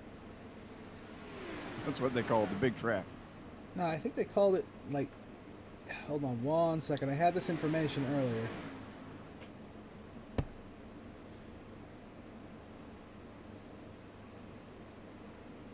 As we cross the start finish line, a complete lap number 45, and we continue to see some good racing around the track here tonight. Brandon Key is trying to side draft off that 88 of Causey, and it looked like it was going to work there for a little bit, but now he's well, no, he's trying again, and he's right up there. It looked like Greg Holt. It doesn't look like it. He did. Greg Holt pulled up there in front of Brandon Key, so they're going to try the outside line once again. Alabama International Motor Speedway. That's what it was called way back when it first started. Yes. Randy, long time ago. Who won the first Grand National Series race at Alabama International Speedway? Richard Petty? No, sir. I really don't know. I should know that information, but I do not really know. I know that there was a big controversy when they first started this track. So yes, so the Cup cars got here, and then the unofficial union said this track is too dangerous, so they pulled out half the drivers. Oh no! Oh, Brandon Massey with a big save! Big save, but here comes the 8 down the middle! Into 3 and 4, they're 3 wide, boys! Oh my goodness gracious!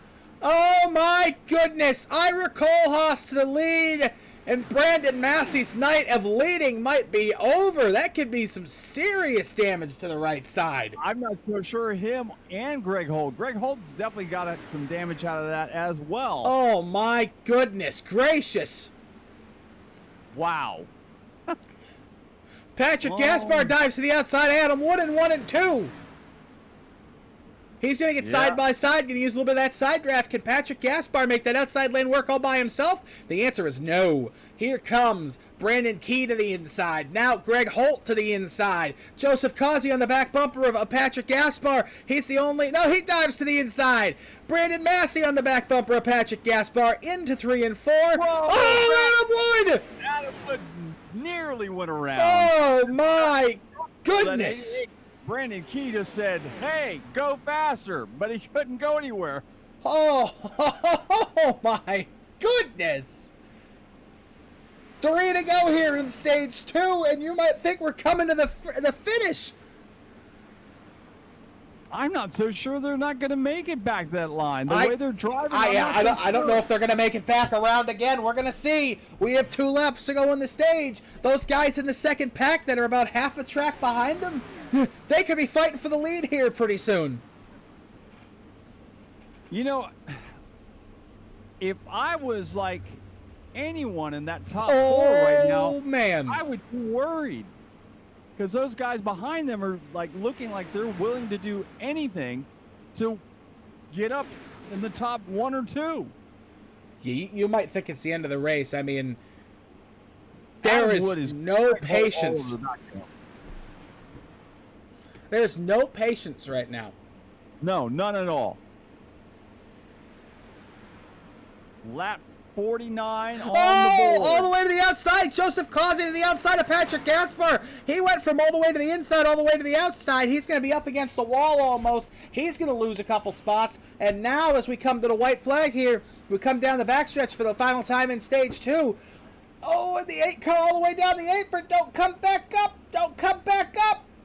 Oh, Brandon Massey had to slide up because the 8 came back up the track. They're all over the place right now. Oh, they're like, oh my goodness! Whoa! Patrick Gaspar! What in the world was that? He wanted to wreck, but he didn't. Oh boy! They are as the checkered flag in stage 2. Oh my goodness! Everybody needs to calm down. The caution is out, and I don't even know, Randy. I don't even know. You know, How are we going to make it another 50 laps with these guys driving like this? I don't know. I really don't know. It's we've heard drivers talk about no patience and nobody caring about anybody else but themselves. Rumbling around. People talk about that in this league. And boy, it showed there. Yeah, no, it showed tonight. I mean, I have no idea what Patrick Gaspar was doing there in 3 and 4. I have no idea what half of these guys were doing the last 10 laps of this stage. I mean, yes, it makes for great racing, but Jesus, I mean, my good Lord, I don't know what to say. I have no idea what to say. I really don't. What I want to know is, are you going to survive if this keeps going on? I'm going to need more wine. Red wine. I have no idea. I mean... Do you like a red wine or do you like a white wine? I like a white wine. I was going to say, you come off as a white person. Like you like the white Zinfandel. I'm really glad you made clear what you were saying there. Because you said I come off as a white person. I'm just saying you do. You come off as a white person, like you like a white Zinfandel. What is the other white wine that's popular? The gosh, what is it? I don't drink wine, but my wife does, and she loves that white Zinfandel. I don't drink a lot of wine, but whenever I go to Olive Garden, I buy a bottle of wine just because I like their wine. They have this really good pink confetti wine, and it has notes of fruit, and it's kind of tart, but it's also sweet at the same time. It's a really good combination. It's like a nice pink wine. It's right in the middle. It's a good wine. It really is. I'll have to remember that. I'll let her know. I don't know if it's like regional with Olive Garden, that wine specifically, but as the entire field is down pit road here. Yeah, that's why I figured we'll go ahead and talk about wine and stuff since the whole field is bidding. The whole field's going to need booze after this. I mean, I have no idea. It's not who finishes first; it's who finishes the race at this point. It's who survives. Yeah, at this point. I said it was going to be attrition at the start of this race. I didn't mean you had to be the last one standing. Yeah. But as the field comes out and they get lined up here, we're going to take a pause for the cause and have a little check-in with our sponsor, the Guitar Addict, and see what's going on down in Florida. For 20 years, the Guitar Addict has been your home for used and vintage guitars in the Daytona Beach area and at guitaraddict.com. The Guitar Addict is your home for used and vintage guitars. Whether you're looking for that collector's piece or that beginner piece, they've got you covered. With names like Fender, Gibson, Gretsch, Ibanez, Martin, Taylor, and much, much more, the Guitar Addict has all the guitars you need. And bass players, they haven't forgot about you. They've got all the top names. Amplifiers from Friedman, Victoria, Fender, Boss, and many, many more. They also have the largest selection of used pedals anywhere in the Southeast. The Guitar Addict, located at 1672.5 Ridgewood Avenue, just north of Flomish in Holly Hill, Florida. Also, check us out online at guitaraddict.com. Okay. And we are back live here at Talladega Motor Speedway. Thank you to Randy Pepper, and thank you to the Guitar Addict for sponsoring Ghostfire Media as we are broadcasting tonight the IVRL Buttkicker Cup Series here on the Ghostfire Media Network every Tuesday night, weekly from now until I believe it's November.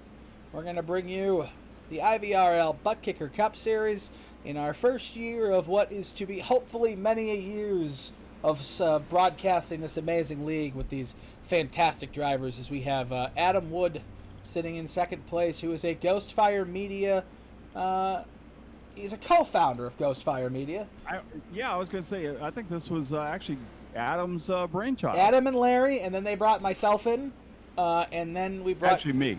I think I was second. I was the third guy. You weren't officially in? I wasn't officially in. I don't think I still am officially in. I'm just kind of here, but I was the I guess the guide to teach everybody how to be a broadcaster. Well, I mean, you've done a hell of a job with me. I've come. I will give you the 100% of the credit for what I've become since I started this. I mean, you've brought me in a whole nother direction since. I appreciate that, my friend. I used to not consider you my friend. But now I do consider you my friend. Oh, I thought you were going to say you consider me a jackass still. Is the IVRL Discord working for you? Yes, it was actually there. Let's go ahead and switch back over to that, see if we can pull up Adam Wood if I can find him. All right.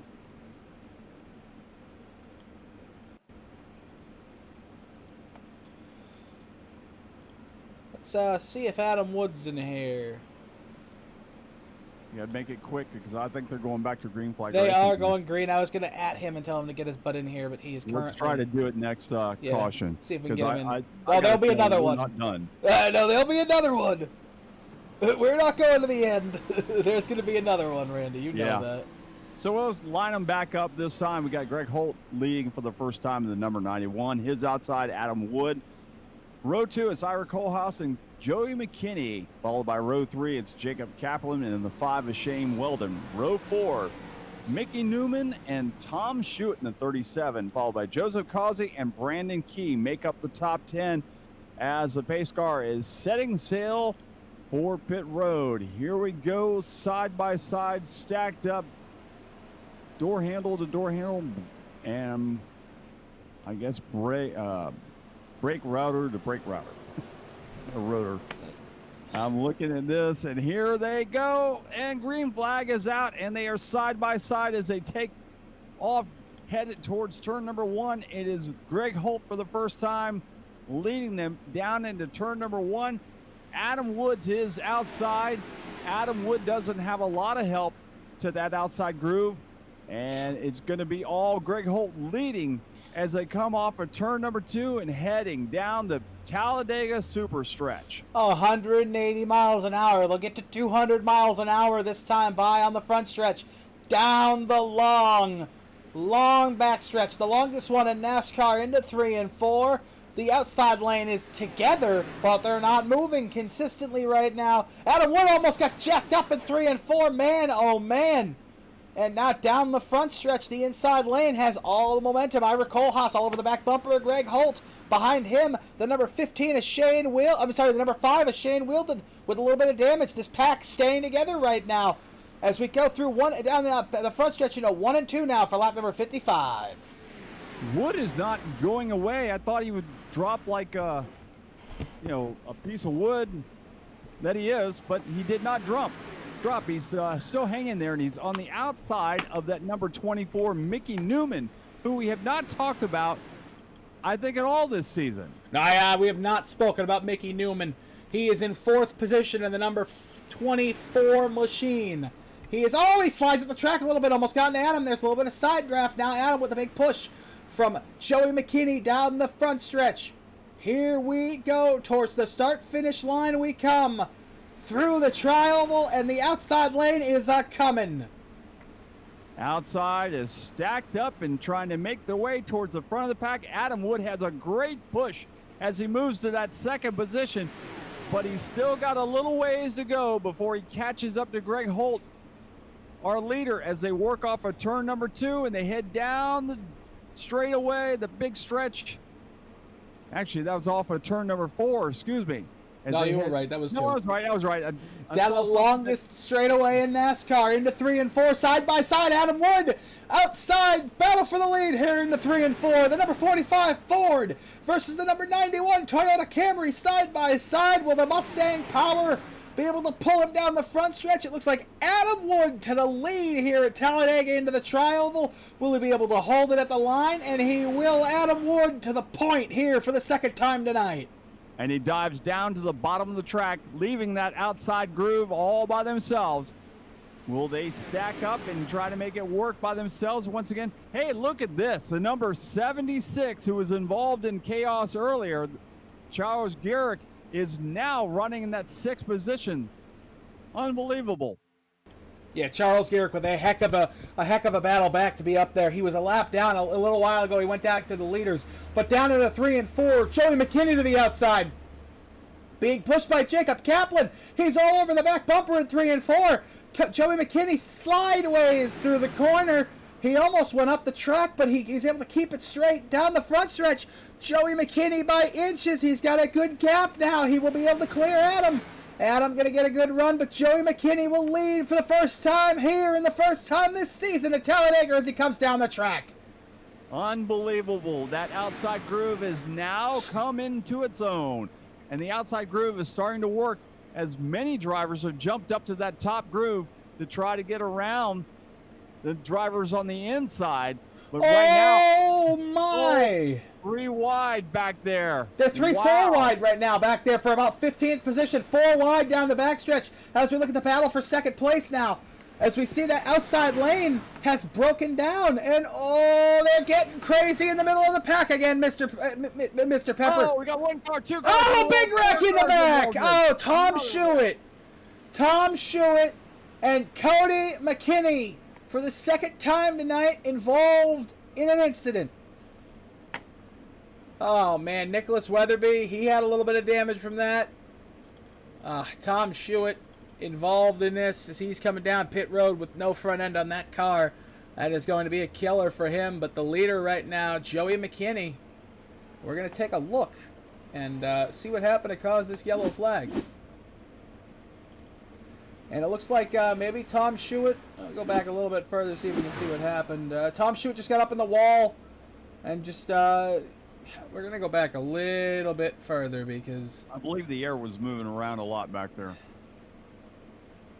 So Tom Schuett got to the inside. He got on Patrick Gaspar. Oh, he got up with Brandon Massey, went up against the wall, and just came back down across the track. There were a couple cars that got involved in that.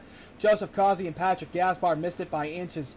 But Cody McKinney for the second time tonight with some damage on that car. And just a shame. Cody McKinney continues to get involved in other people's messes. He's 31 laps down just trying to gain positions and gets involved in somebody else's issue. And yet his brother is leading in the number 18. So, hey, what do you think now? We're going to be lap 60 here. Do you pit? Do you stay out? Can you make it if you pit now? I don't know if you can go 40 laps. I would say you could probably go 35. I don't know about 40, but Adam Wood is going to come down pit road. So is Greg Holt, Ira Kohlhaas, Brandon. Everybody except the leader. It was do the opposite of Joey McKinney, and the entire field comes down except Joey McKinney. He's the odd man out, and oof, that one hurts a little bit. Hey, gee, Joe, you know what? We don't like it. It was do the opposite of whatever Joey did. If Joey came in, Adam would have stayed out. Let's see if we can get Adam Wood up here in the booth. See if he's in general again. He's not. Let me see if I can. Adam Wood. Get in general. Adam Wood will lead them off pit road and back out onto the track. All by Greg Holt. I have no idea where he is. If we find him, I'll pull him in here. Yeah, I'm not really sure what happened to him. Probably the same thing that happened to all of us. Probably the thing died and he just decided he got that, pulled. Yeah. Yeah. And you know what would stink is for any of these guys that were, that got knocked off of Discord. If you win or you're second or third and you're not anywhere for us to broadcast you. So. Yeah. Yeah. No, that is a That is a crying shame. But, we're not going to talk about that. Okay. But you know what? So, Randy, we were talking about it earlier, and the question was why was the start-finish line not in its traditional place in the middle of the tri-oval, but further down the track? Yes. Well, Big Bill France decreed a few things with Talladega, at that point, Alabama International Motor Speedway. Decreed that it would be slightly longer, slightly steeper, and the racing surface would be wider by 1 lane than Daytona. But that wasn't the only thing that Big Bill France decided. He said, so to speak, his finishing touch was to move the start-finish line from its traditional location in the middle of the tri-oval area further down the track nearly 1,250 feet towards Turn 1. Big Bill France reasoned it would sell more tickets in that area if fans could expect to see the drivers dash to the finish right in front of them along the main grandstand. He thought that a slingshot move in those last few precious yards might decide a race here or there, and maybe, just maybe, he believed that an unheralded driver or two would achieve NASCAR greatness somewhere along the line thanks to those few extra feet, inches, centimeters, and how they had to maneuver. So, a total visionary. 1,250 feet is a pretty good ways. It's 4 football fields. Yeah. But in Talladega terms, it's in a blink of a second. But we have seen some amazing finishes. I mean, I can just think of... Bobby Hillin Jr. comes to mind. You know what comes to mind for me? When we had the tandem drafting. Dale Earnhardt Jr. pushed Jimmy Johnson to the win with Mark Martin on the outside of him, and I think Carl Edwards was out there, and Tony Stewart. The 4-wide finish at the line. Yeah, but you know that whole season. Nah, nobody really wants to think about that whole season. I enjoyed the tandem drafting as a fan. I did too. Actually, I did like it. I loved it the first time we saw it at Daytona. I thought it was kind of funny looking. But it was entertaining, I thought. I liked it as a fan, but as a driver, I was never a big fan of it because they hated it. You had to always watch your temps, so you couldn't really pay attention to everything else you need to pay attention to. And B, you never really felt like you were in control when you were being pushed. Yeah. The push car controlled where you went. So if he decided that he wanted to turn you by accident or on purpose, or he just didn't like you, or if you were Kyle Busch and you had no friends in the track, you weren't going anywhere. Right. So at least in this type of pack drafting, that it's almost getting back to what it was in the 90s. It's not as good as it was in the 90s yet, but it's almost getting there. It's getting close. In fact, we'll see some racing in Talladega this weekend. I think next year with the new car, I think the way the aerodynamics on those are going to work is going to produce closer, more stable, better racing at the super speedways. Yeah. Hey, here we go. We're going back to green flag racing. And Joey McKinney is electing to go to the outside and leave Adam Wood down on the inside. But that, I'm not so sure. Yeah, you left him with Greg Holt. I know. That's what I'm thinking. I'm looking. Greg Holt's right behind Adam Wood. That's going to be a good pusher.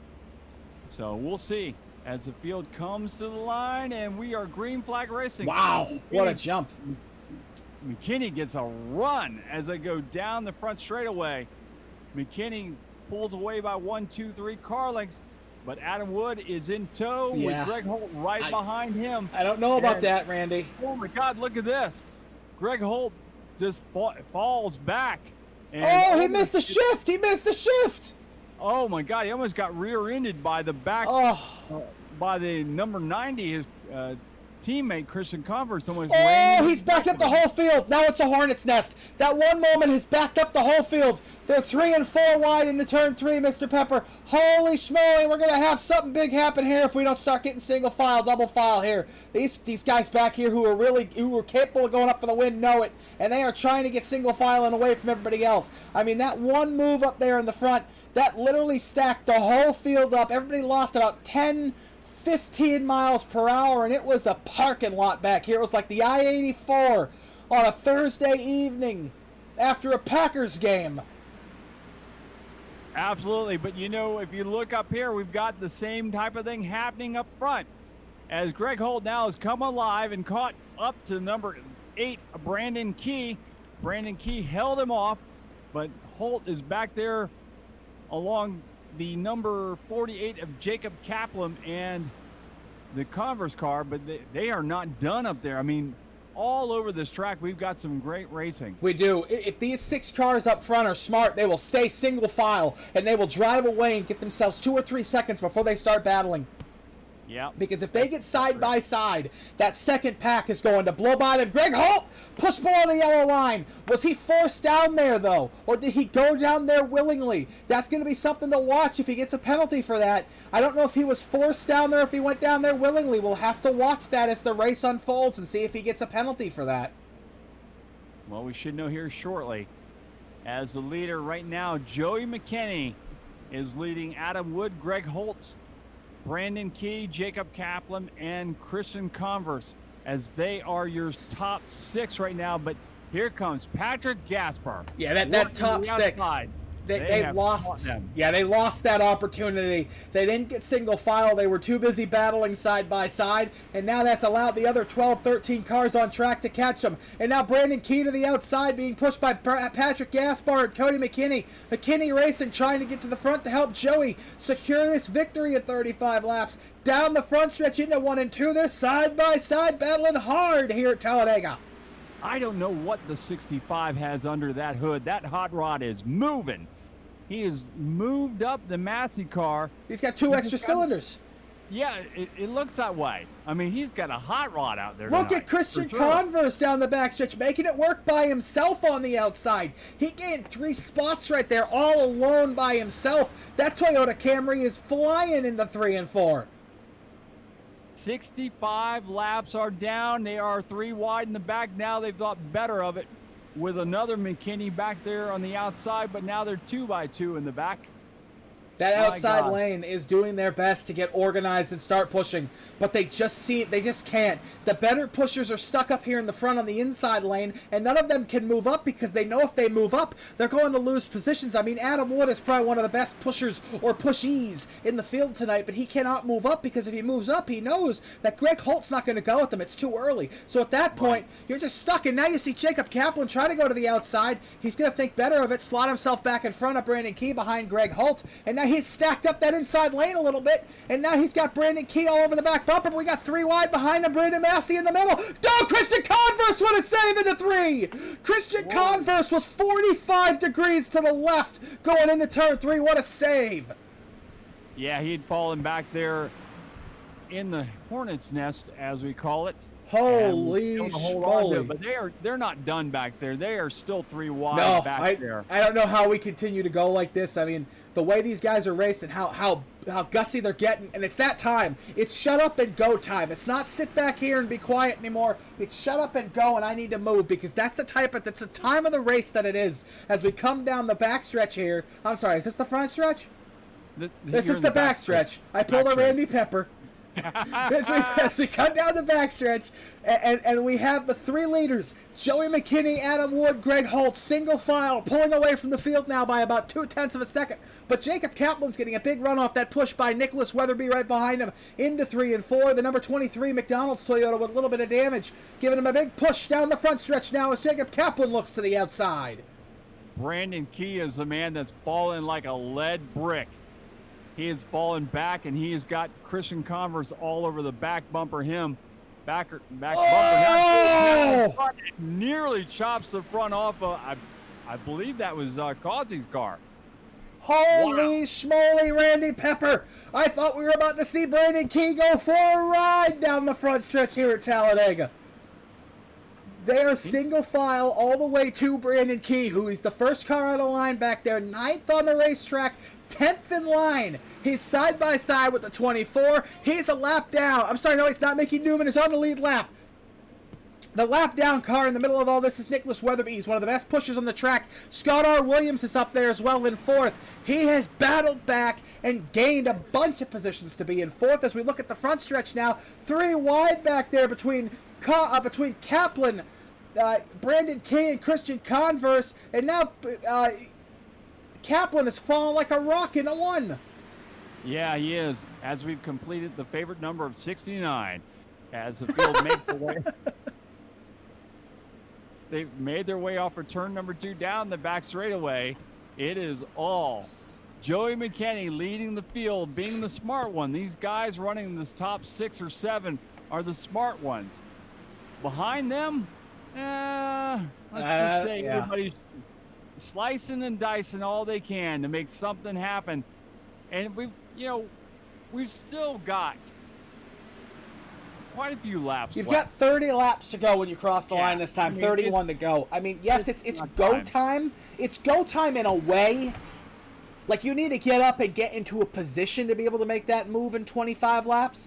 But you just need to be in a decent position. You don't need to be in third. You don't need to be in fourth. You need to be in the top 10. Realistically, your winner, if you pull out with 5 to go, is probably going to come from the top 10. You need to be in front of somebody that you trust and somebody you know is going to go with you. If you think you have the car to be pushed and you have the line of cars behind you right now, albeit go for the lead. There it goes! Brandon Key! Man, oh man, these guys have done some amazing. 4 wide! They're 4 wide! How are they going to make it? Oh my goodness, how did that work? Man, they were just bumping like bumper cars at the fair on Saturday night. It was like one after the boom, boom, boom, boom, and the whole field. That was amazing. The whole field is single file now. Holy smoly, Randy! How did they save it and go straight there? Man alive! I don't know, but I have to change my shorts. They're 3 wide again. They're 3 wide now back there. Thomas Carino Jr. all the way up against the wall. Patrick Gaspar side by side back there. Man, oh man, the racy cars are in the back of this pack. And yes, like I said, you need to be in a good position, but right now, you almost just wrecked the whole field back there. Maybe take a chill pill, have a couple seconds to, maybe relax a little bit, calm down. What? Let's talk about relaxing. It's 420 today. It is. It's Taco Tuesday and 420. Hey, what are these guys thinking? All you had to do was sit down, pull your card out, smoke yourself a joint, and have a good race. That's what I was going to say. Smoke a joint, eat a taco, and chill out. It's Taco Tuesday on 420. You made the perfect point, Randy. These guys should all be chill. You know what, Randy? For the rest of the broadcast, me and you are going to talk like this. Yeah, dude. For the rest of the broadcast. Right now, Joey McKinney's just out in front of Adam S. Wood. Oh, man. Behind him, Greg Holt, man, just setting sail, just slicing his way through the field. Man, look at that outside lane back there, man. Dude, awesome. Look at Ira Kohlhaas, man. They are side by side. Oh, man. Bounce off each other. Oh, dude, man. Those dudes are really moving on the outside. Oh. Ira Kohlhaas, that dude's my jam, man. Oh, man, bro. They're coming to the outside. Look at this. I can't do it, man. I can't do it. I mean, I can. I am in that age bracket. Do it, but I think our listeners would go, all right, I've had enough of it. Johnny Downey doesn't think I can talk like I'm stoned, so now I have to just act like I don't give a rat's ass for the rest of the race. Oh, look at that. They're going around a circle. Oh. Side by side. Doing this round and round stuff, man. I'm going to get dizzy. Yeah, I'm already dizzy, man. I don't know if I can do this for another 27 laps, man. Anyhow, we will wobble, but they don't fall down. That is very true, man. All right, oh so man. Kenny is your leader still. Adam Wood is second. Greg Holt is in the safety position of third, and then behind him is that Brandon Key car, who Brandon fell back quite a ways there for a while, and now he has made his way back up. I mean, he fell all the way to the end of the back of this pack and somehow has sliced his way back up to that 4th position. And they are starting to separate themselves from this big old pack of cars. But for how long? Probably not very long. Yeah, that's a bad idea. I don't care if it's a 4 cars or 5 cars. That. Hold on, I'm sorry. I don't know, man, if those 5 cars can really stay out in front of the pack, man. I think this, the speed and the science behind it, man, back there is they're going to come up flying. They're going to just go right by him. We got to cut it. You got to cut it, Nick. The reason I say that is you sound like every other broadcaster that works on iRacing. I have too much. I have too much emotion. I am invested. I am here. That's why you come watch Ghostfire Media, because we are the best on Facebook, Twitch, and YouTube. And that's why we're here tonight. 26 to go at Talladega with an amazing, amazing race so far. And look at the battle up there. Look at the 8. Brandon Key 2 laps ago, Randy Pepper, was 16th. Now he's 5th. Joey McKinney pulled off. What happened to Joey McKinney? Oh, because he didn't pit. Oh, no. Oh. Ghostfire Media's own Adam S. Wood is now leading at lap 76. He has 24 laps to survive here at Talladega Super Speedway. And he's got Greg Holt, one of the men, the myth, and the man on the mission. In the number 91, his teammates are just a few cars back behind him. Can he do it by himself, or is he going to need help? I am not sure, Mr. Pepper. But as we come through 3 and 4, folks. Oh, we got a spinner! Shane Wheeldon is around! And it's a 1-car spin! Oh, I thought it was about to be another big one, but only 1 car got spun around, and the caution is out here at Talladega for, I believe, the 8th time tonight. Randy, with that being said, to bring all of our fans to the end, commercial-free, we're going to go side by side while the drivers catch up to the field. You are not going to miss a second of the action here on the Ghostfire Media Network. For 20 years, the Guitar Addict has been your home for used and vintage guitars in the Daytona Beach area and at GuitarAddict.com. The Guitar Addict is your home for used and vintage guitars. Whether you're looking for that collector's piece or that beginner piece, they've got you covered. With names like Fender, Gibson, Gretsch, Ibanez, Martin, Taylor, and much, much more, the Guitar Addict has all the guitars you need. And bass players, they haven't forgot about you. They've got all the top names. Amplifiers from Friedman, Victoria, Fender, Boss, and many, many more. They also have the largest selection of used pedals anywhere in the Southeast. The Guitar Addict, located at 1672.5 Ridgewood Avenue, just north of Flow Mission, Holly Hill, Florida. Also, check us out online at GuitarAddict.com. We are back at Talladega Super Speedway. Adam Wood is your leader here over Greg Holt, Scott R. Williams at row 2. And we've actually got the leaders down pit road just like that. Here comes Adam Wood leading Greg Holt down. And it looks like the 00 of Scott R. Williams is in tow, as well as many others. This is the money stop. You can make it from here. You get 4 tires. You get a full tank of Sunoco Racing fuel. And man, oh man, you put your foot to the floor and you don't look back. Adam Wood is on the gas, as well as Greg Holt, and they're across the line out of the pits and heading towards the track. Yeah, Adam, the Wood. Comes out first, Greg Holt, Brandon Key, Charles Gear, Jacob Kaplan, Thomas Carino, Scott Williams, Ira Cole, Haas Christian Convert, Joseph Kazi, and Shane Wheeldon, your top 10. Joey McKinney. That caution couldn't have come at a better time for him, but he's now 11th on the track. Came in, got a splash and dash. He'll be able to make it to the end. 23 laps to go here at Talladega Super Speedway. Randy, what do you expect? More of the same. That's all I'm going to say. More of the same. I mean, we've just seen a lot of guys just want to go. And it's been that way since the drop of the green flag, pretty much. And I don't think we're going to see anything different. Everybody wants to win this race. And now, if anything, it's going to be worse because we're going to go back to green flag is going to be 20 laps to go. By the time we get to 10 to go, I'm pretty sure some of these guys are just not going to think at all. They're just going to go. So that's what I think. And I'm sticking to it, too. Now get off my land. That's what the guy says out here in Talladega. Hey, I'll tell you something, kind of interesting story. My father, when Bill France opened this track, he said, would you like a stock or some stock in NASCAR? My dad said, no, I really don't think I need any of your stock. Thinking NASCAR would never be anything. And that was a bad thing. My dad actually got, I think, one stock. And when my dad passed away, I was one of those people looking through his file cabinets looking for that one stock.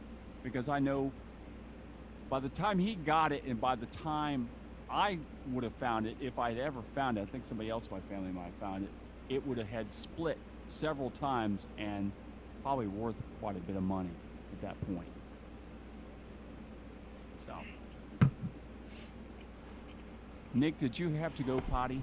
No, I had to go get more wine. More wine. By the way, you asked what it was. It's rosé. Rosé. Okay, it's a rosé. Yes. It's the only red-ish wine that I'll drink. Reddish. I don't like straight up red wine. I bought a bottle of red wine. I'll tell you a story because we're under caution. Yeah. I bought a bottle of red wine. I think it was what type of red wine was it? It was a very whatever it was. It was a very like soury red like wine. Sour. And I wasn't a fan of it. It was the first time I'd ever drank wine. Now I'm 25, so like I've drank a lot of alcohol. Just 25.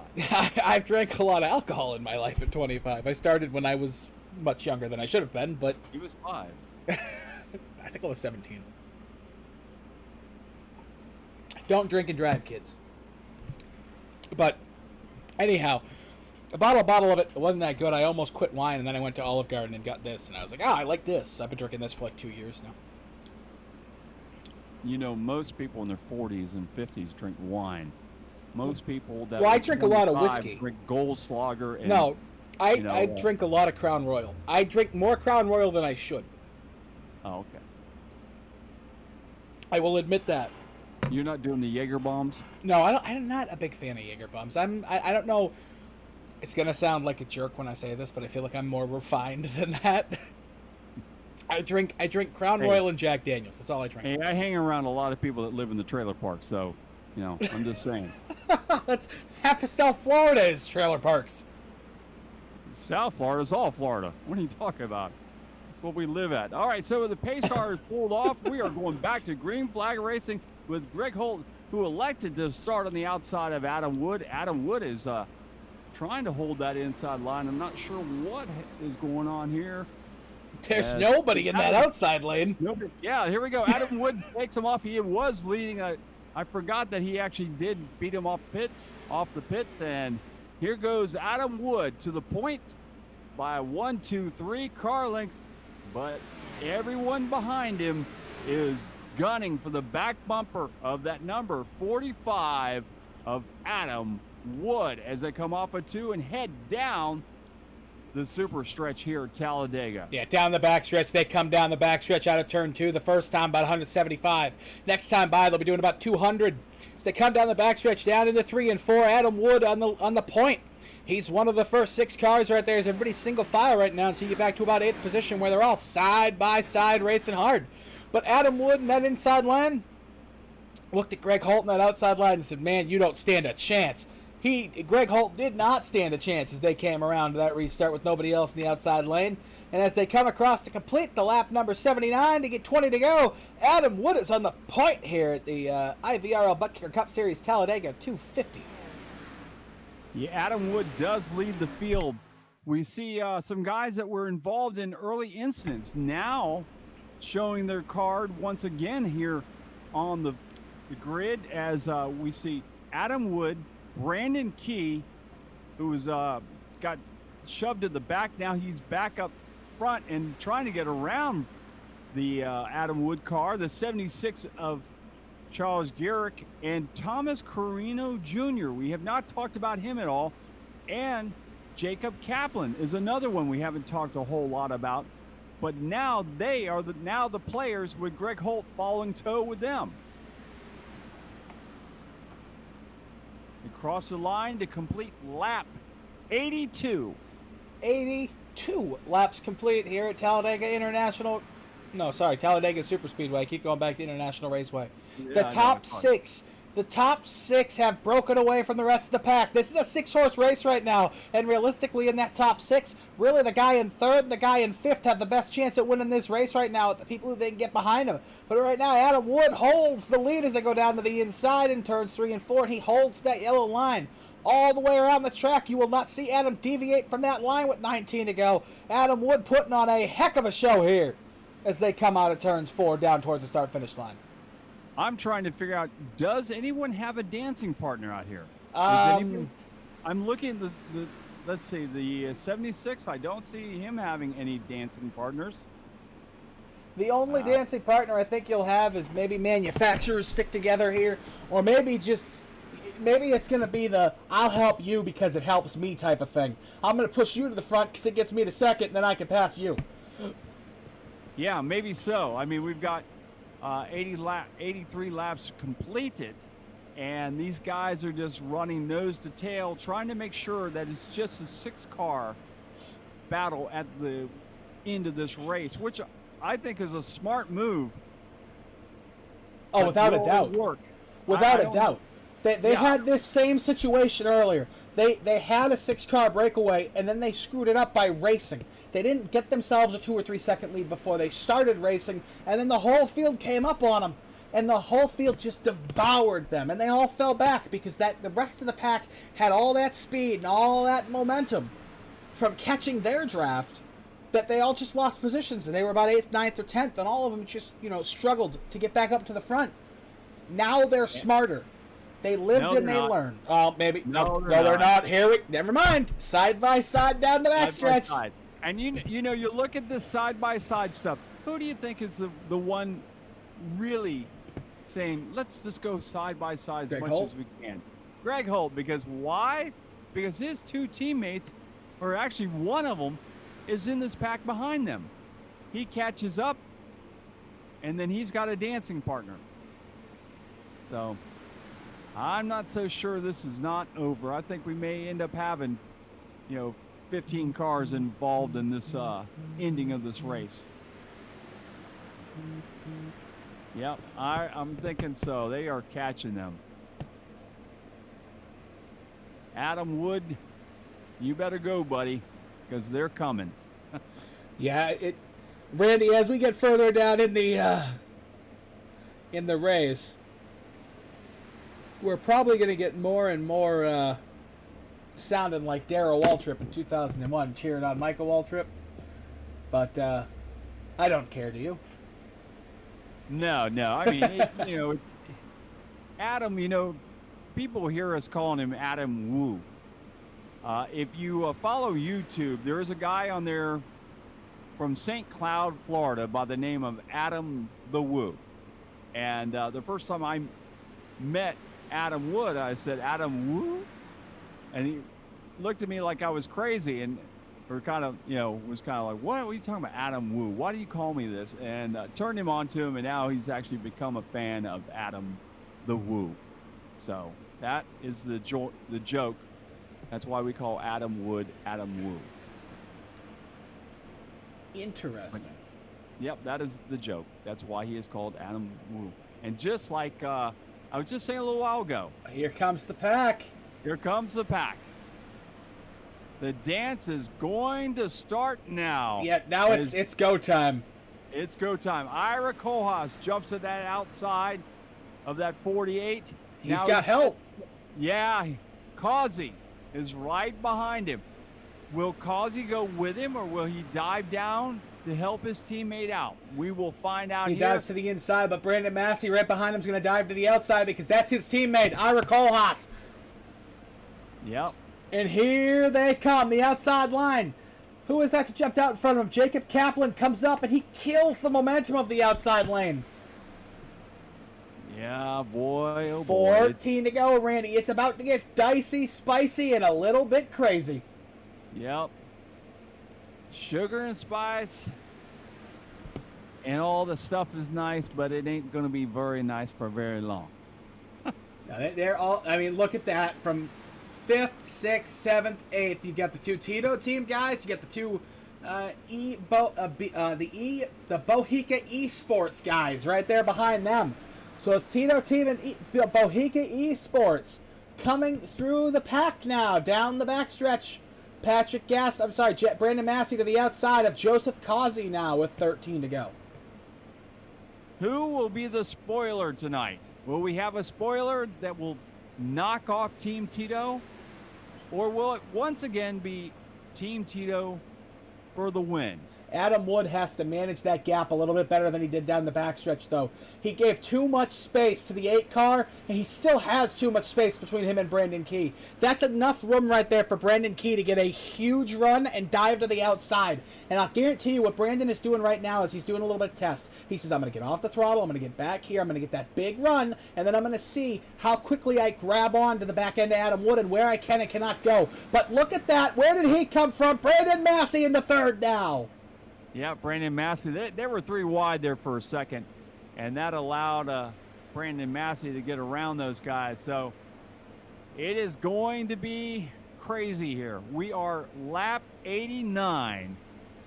Lap 100 will complete this race here in the IVRL, the Buttkicker series. We're coming this, to 11 to go. 11 to go. Oh boy. And here it's only going to get crazier. Who makes the first move and when do you make it? I would think if you have it now, Brandon Massey to the outside. He's going to think better of it slide to the inside. But Greg Holt was going to go with him. But you can't wait too late. If you're back there in 9th, you have to go sooner. I say 5. I really do. I say 5 is a smart move. I think no matter what, I think Adam Wood is going to be able to be. He's going to be able to be the Pied Piper right now. He's going to be able to control both lanes. If he's smart here, he can control both lanes. Get up in front of one, block one, come back down, pull the other one close to him, and continue to do that. And that might help him win this race. But that's 10 laps to go from now here. As we come through 3 and 4, Brandon Massey to the outside. He's backing up to his teammate. He was shoved out by Charles Garrick. And now, look who's in 4th, Greg Holt. Yep, exactly. I think Adam Wood, he's leading, but I think he may be a sitting duck. If he blocks high, he blocks low, I don't think these guys are going to let off. I think they'll just run into him and knock him out of the way. I don't think there's any love for anybody else but themselves. So we'll see. We will see if these guys will let off and run where they are, but I don't think so. I think Adam Wood is a sitting duck for what's coming next in just a few laps. Right now, the top 5 in front of your eyes. Right now, Adam Wood, Brandon Key, Charles Garrett, Greg Holt, Jacob Kaplan. They're all within 0.4 of a second of each other. They are all there. Throw a blanket over the top 9 right now, Mr. Pepper. As they come through the trioval, we have 9 laps to go here at Talladega. Well, my darling Nikki, I'm not so sure. Things are not going to get so crazy that we may just have to put a blanket over us. I honestly don't know if we're done with cautions. That's what I said. I'm not so sure. We might have to put a blanket over us because we're going to go insane here watching this stuff. My God. I mean, we've got the Brandon Massey car. He's working that outside of Causey, and as he's doing that, the number 7 comes up to give him a little shove. Carino and Ira Kohlhaas is also right there behind them, so that outside line may not be done yet. They're trying to form up and make something happen, but just as I say that, Massey pulls down the bottom. Now he'll pull back up. And here he goes, moving towards third place. Brandon Massey, that number 65. He needs his teammate. The PepsiCo guys trying to form up there. Yeah, in the back. Mohica Esports trying to get together to come down the backstretch, get a big run. Adam Wood needs to manage that gap a little bit better between him and Brandon Key. He needs to close it. He needs to trail break. He can't let Brandon Key get that big gap. He needs to keep Brandon Key on his back bumper so that Brandon can't get a run. If Brandon can get that run, if Brandon gets that run, it's all over, because Brandon Key, with the speed he'll get from pulling up on Adam Wood, will just be able to pull around the outside and go right past him. Here comes Greg Holt to the outside.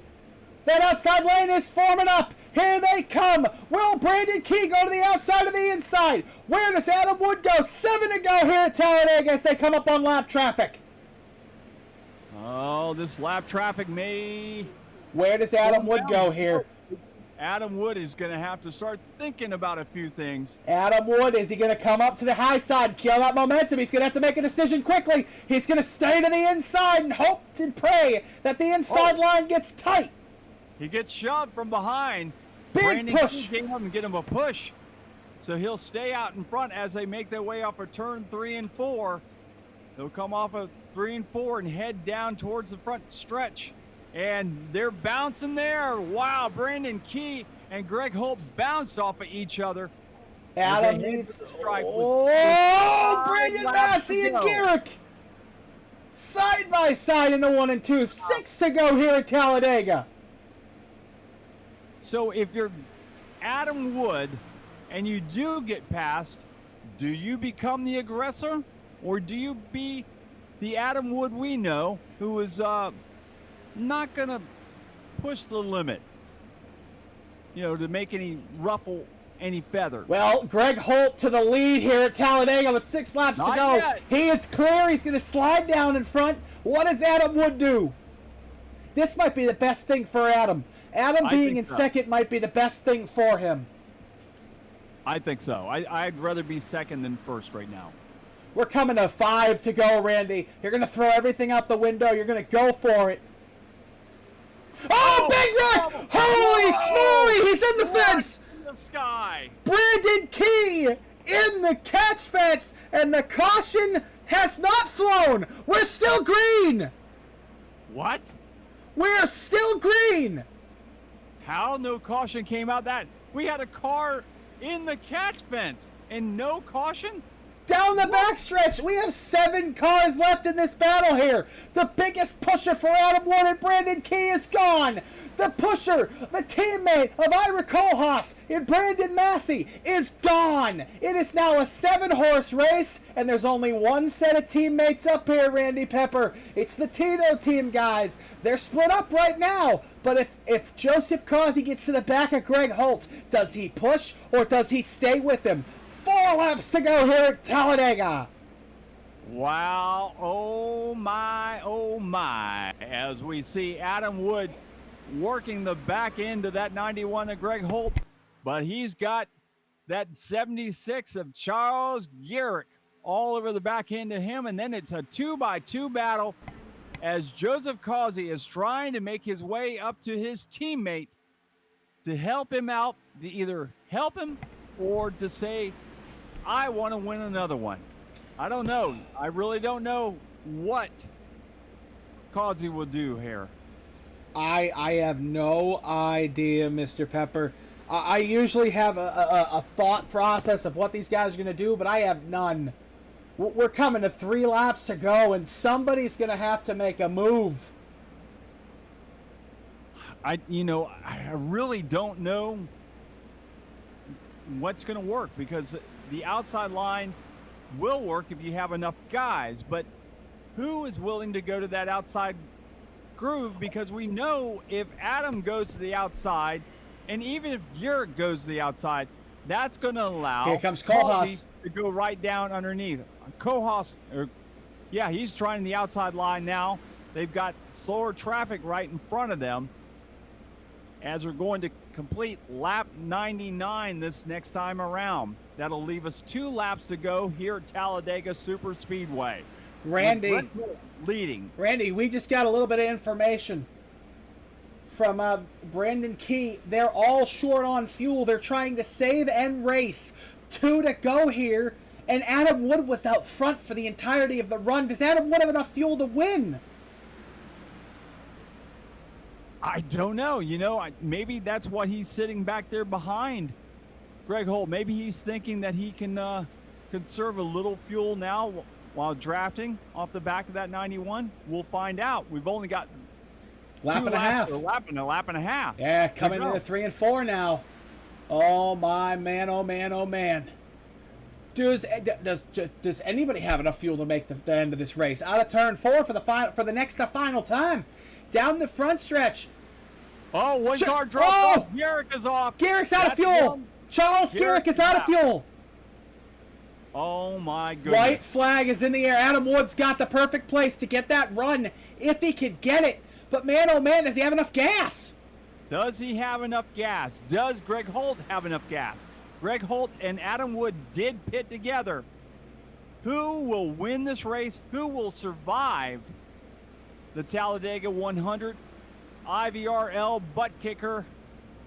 The 48 to the outside, Kaplan to the outside. Adam Wood's going to have to go now if he wants to go. And look at this. He's got help from Causey. Causey shoves in the back of him, give him a little bit of shove. Maybe. And Adam Wood. Adam's going to go to the outside. Here he comes. We're going to be side by side. Another car runs out of gas as they head towards the stripe. Adam Wood on the outside of Greg Holt, but I think Greg Holt is going to win this race. Oh, wait! Adam Wood by inches! Adam Wood with a huge victory here at Talladega! Adam Wood. .00. Holy smoke! Randy Pepper. .0002. That's my boy. Oh my goodness! Adam Wood. Adam the Woo Wood with a fantastic win. I really thought Greg Holt was going to be able to. Oh my goodness! What a finish, Randy! What a finish! And he's out of fuel on the backstretch. Cody McKinney is pushing him to victory lane. Oh my goodness! Adam Wood with a heck of a move to win this race. But Greg Holt still has gas. They both pitted at the same time. That's pretty wild. Maybe the car makes had something to do with it. I'm not really sure. I'll tell you what. I know what it was. Adam Wood led all but 10 of those laps. Greg Holt was able to sit in second and fourth and fifth. That's true. And half throttle and pedal. And he had the gas to make it to the end. But Adam Wood had the want and the drive and the need to get a win here tonight. And man, oh man, look at the respect from the drivers around Adam Wood to push him to victory lane. Man, oh man, Adam Wood with a huge victory here tonight at Talladega. Look at that. That's great to see these guys helping him out, bring him back to the stripe. I mean, you have to remember, Adam Wood is Ghostfire Media. This is his one of his brainchilds, and without Adam. Oh, there it is! There it is! He's doing a burnout! That's all he had! That's all he had! That's all you had. But, you know, you got to think that, you know, we wouldn't have what's going on right now with me and you talking right now if it wasn't for that guy down there who went to victory lane tonight. Adam Wood, the number 45 Miller First Response Racing car, has been the first driver from the AOLL to win a race in this league. So I think it's great. I'm happy. I'm happy to say that Adam is my teammate. Man, oh man, Randy, I'm trying to find a good picture of what we just witnessed here. And my goodness, it was by the front nose of that machine. And it comes down to what Adam did coming through the tri-oval.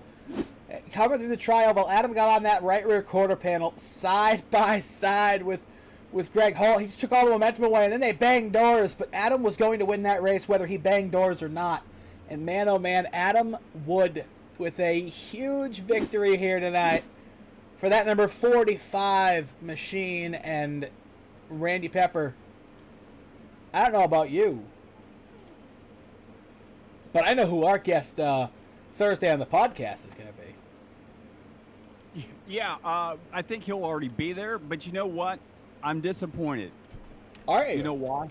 Yeah, I'm disappointed because why am I not going to be there? I have a gig on Friday night. I'm going to be at the Kona Tiki Bar in Ormond Beach with my acoustic duo of Psychoustic playing all your favorite 80s and 90s rock. So I won't be there to congratulate Adam on his win on the podcast. Why won't you be there? I have a gig, my friend. Man, what the hell are you Look doing? who it You is! won the race. Congratulations! Oh man, it was a blast, dude. I ran out of gas going across the finish line after I pulled that last second victory off. Man, we actually did pick you as a winner. So we both did. For the first time ever, we didn't jinx the winner of a race. Oh man, dude, it was a blast. These guys raced phenomenal all night up here in the front. I was a sitting duck up there for since the last green flag pit stop, since I was the brunt and I had to pull the gas. So a lot of checking up for these guys behind me. I was running 3/4 throttle whenever I could. Whenever there was a gap between me and the second place, number 8, and I would definitely would like let off the gas and try to save gas. I was praying for somebody to come up in front of me, and finally Greg Holt was able to come up and lay in front of me, and I was able to just ride 3/4 throttle for the last like 4 or 5 laps waiting for it. And I'm slowly watching my gas gauge just go down. I'm just like, no, please stop. I gotta make it to the end. Well, man, you made it. That was unreal. Oh man, it was awesome. These guys were racing phenomenal up front, and it was just a testament to, these guys trying to race cleanly but also aggressively at the same time. A few bump drafts here and there, and I got tried to keep me up there, which was awesome. I can handle small bump drafts that was given to me. Appreciate everybody who was around me that got me up to the front. I was riding behind Joey McKinney. That was my strategy the whole entire time. Is we all pit, but then that caution came out. Joey didn't stay pit. He was a sitting duck. I came out first, and then there went my strategy to stay behind the second place person the whole entire race. Yeah, we were up here, and I'll tell you. Let me ask him something. Hold on, Nick. Let me ask him something real quick, because I gotta wonder, when you saw those guys pulling off, running out of gas right there, that second to last lap, how were you panicking? Dude, it was nerve-wracking, dude. I was like, I'm in it. Whenever that huge wreck happened, I was like, yes, there's a wreck. I'm gonna, I'm leading, or I can't remember if I was leading or if I'm in second or wherever I was at. I think I was leading when that wreck happened. I was like, yes, we're gonna go in, we're gonna get some fuel, and I know I'll make it to the end. But nothing came out, so I was like, crap. And I was in it. There was nothing I was gonna do is keep my foot in it.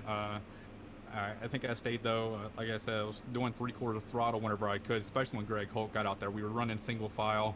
I was controlling the pace of the race. Greg Holt wasn't. I was pushing him.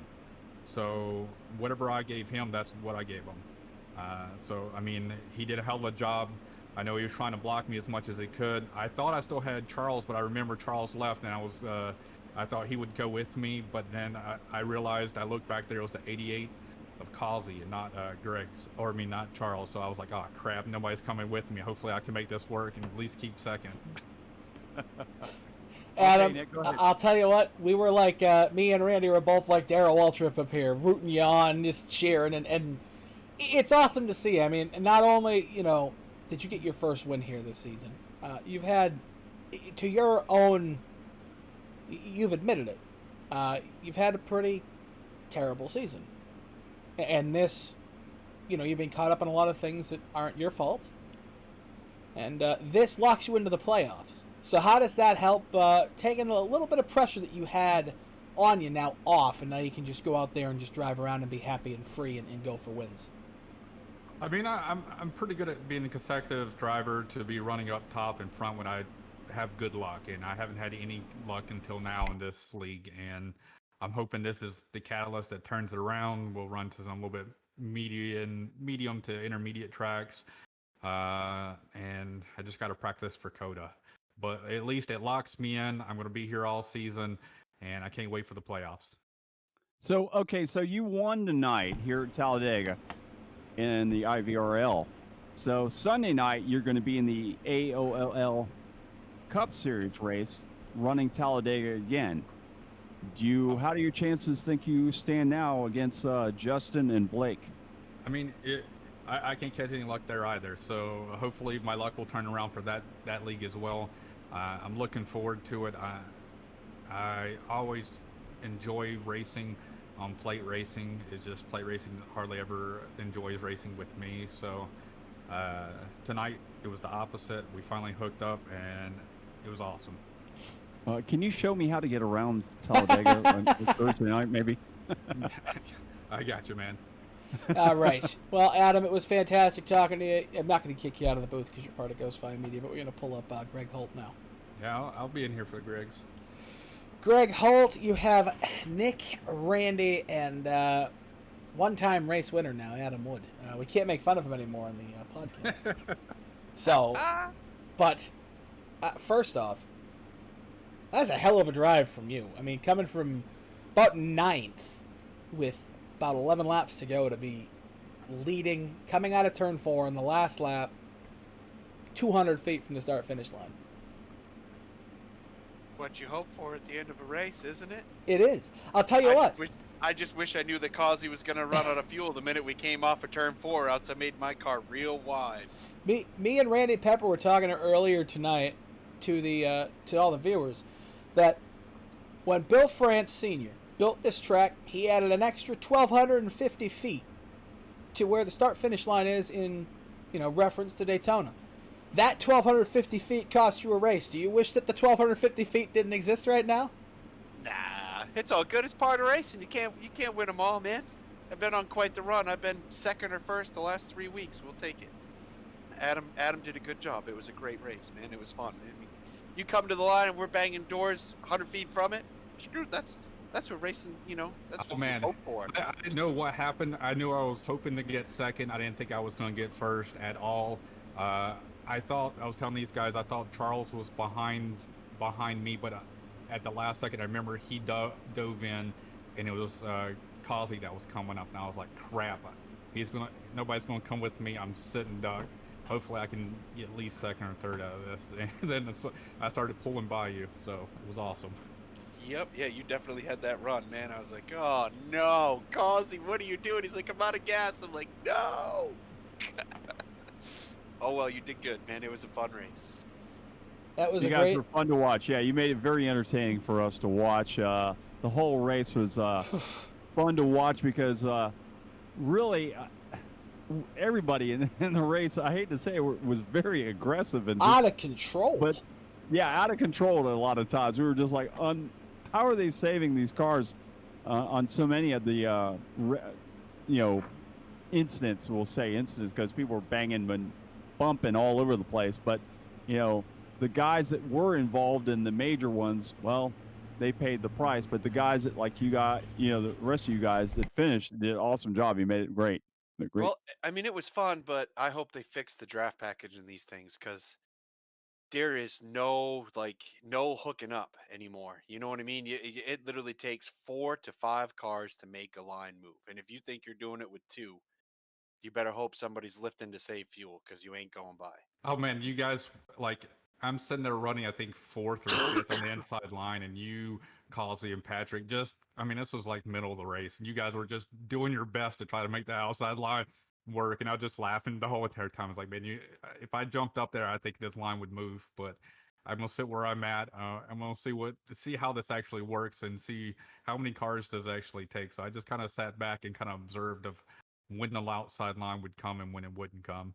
Go with friends, and you don't do it with 2. Don't do it with 2 or 3. It's going to take 4 or 5, or else it ain't moving.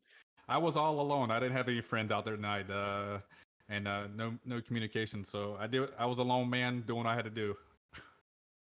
Lone Wolf, Adam Wood. Adam the Wood. I'll tell you what. That's the perfect way to end it, folks.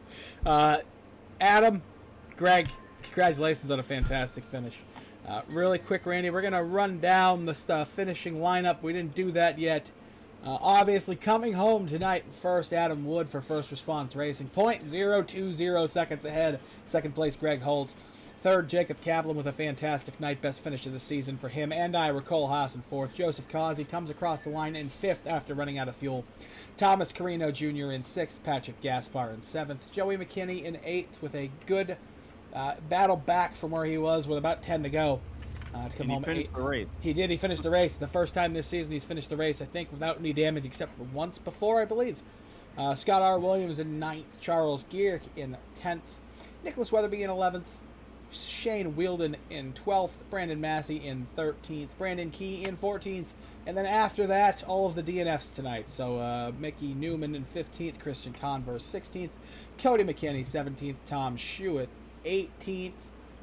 We go on to the second page here. Michael E. York in 19th. Jaden Gimbel and David Salter. Will Cannon, Tristan Bailey, Harvey Abrams, Ryan Cliver, Bob Carroll, and Derek Schilling round out the field tonight. Gentlemen, it's been a blast. Randy, as always, it was a fantastic night of racing. And once again, congratulations to Adam the Woo Wood. I appreciate it, guys. Thanks for the broadcast, and just want to give a shout out to my First Response Racing team that's out there watching me and cheering me on, and all my guys that in the AOLL that's already sent me messages that watches this league religiously. They've all reached out to me. I appreciate you guys. It's awesome. I'll see you guys on Sunday. Mr. Pepper, if you want to take us out. Well, thanks for watching, ladies and gentlemen. You've been watching the Ghostfire Media on the IVRL Racing Network, I guess it is, or IVR. IVR. I have to admit, I am like totally flabbergasted by Adam winning this race. I can't get over that. Adam just won this race. I can't even talk. I got Anyways, we're going to get out of here, folks. We are out of here. Don't forget, the podcast is on Friday night. The Ghostfire Media podcast. Adam will be on there. Nick will be on there. Larry will be on there, as well as the closed circuit guys will also be on there as well. And it's going to be a great night. Unfortunately, I will not be there. So you guys have to pull up the slack that I usually give you guys. So, anyway, we will. Yeah, I won't have my my voice box and all that good stuff. Oh, boy. Anyways, guys, have a great one. Thanks for watching the Ghostfire Media tonight in the IVRL Buttkicker 100 from Talladega Super Speedway. So long from the Sunshine State. You're watching iRacing on the Ghostfire Media Network.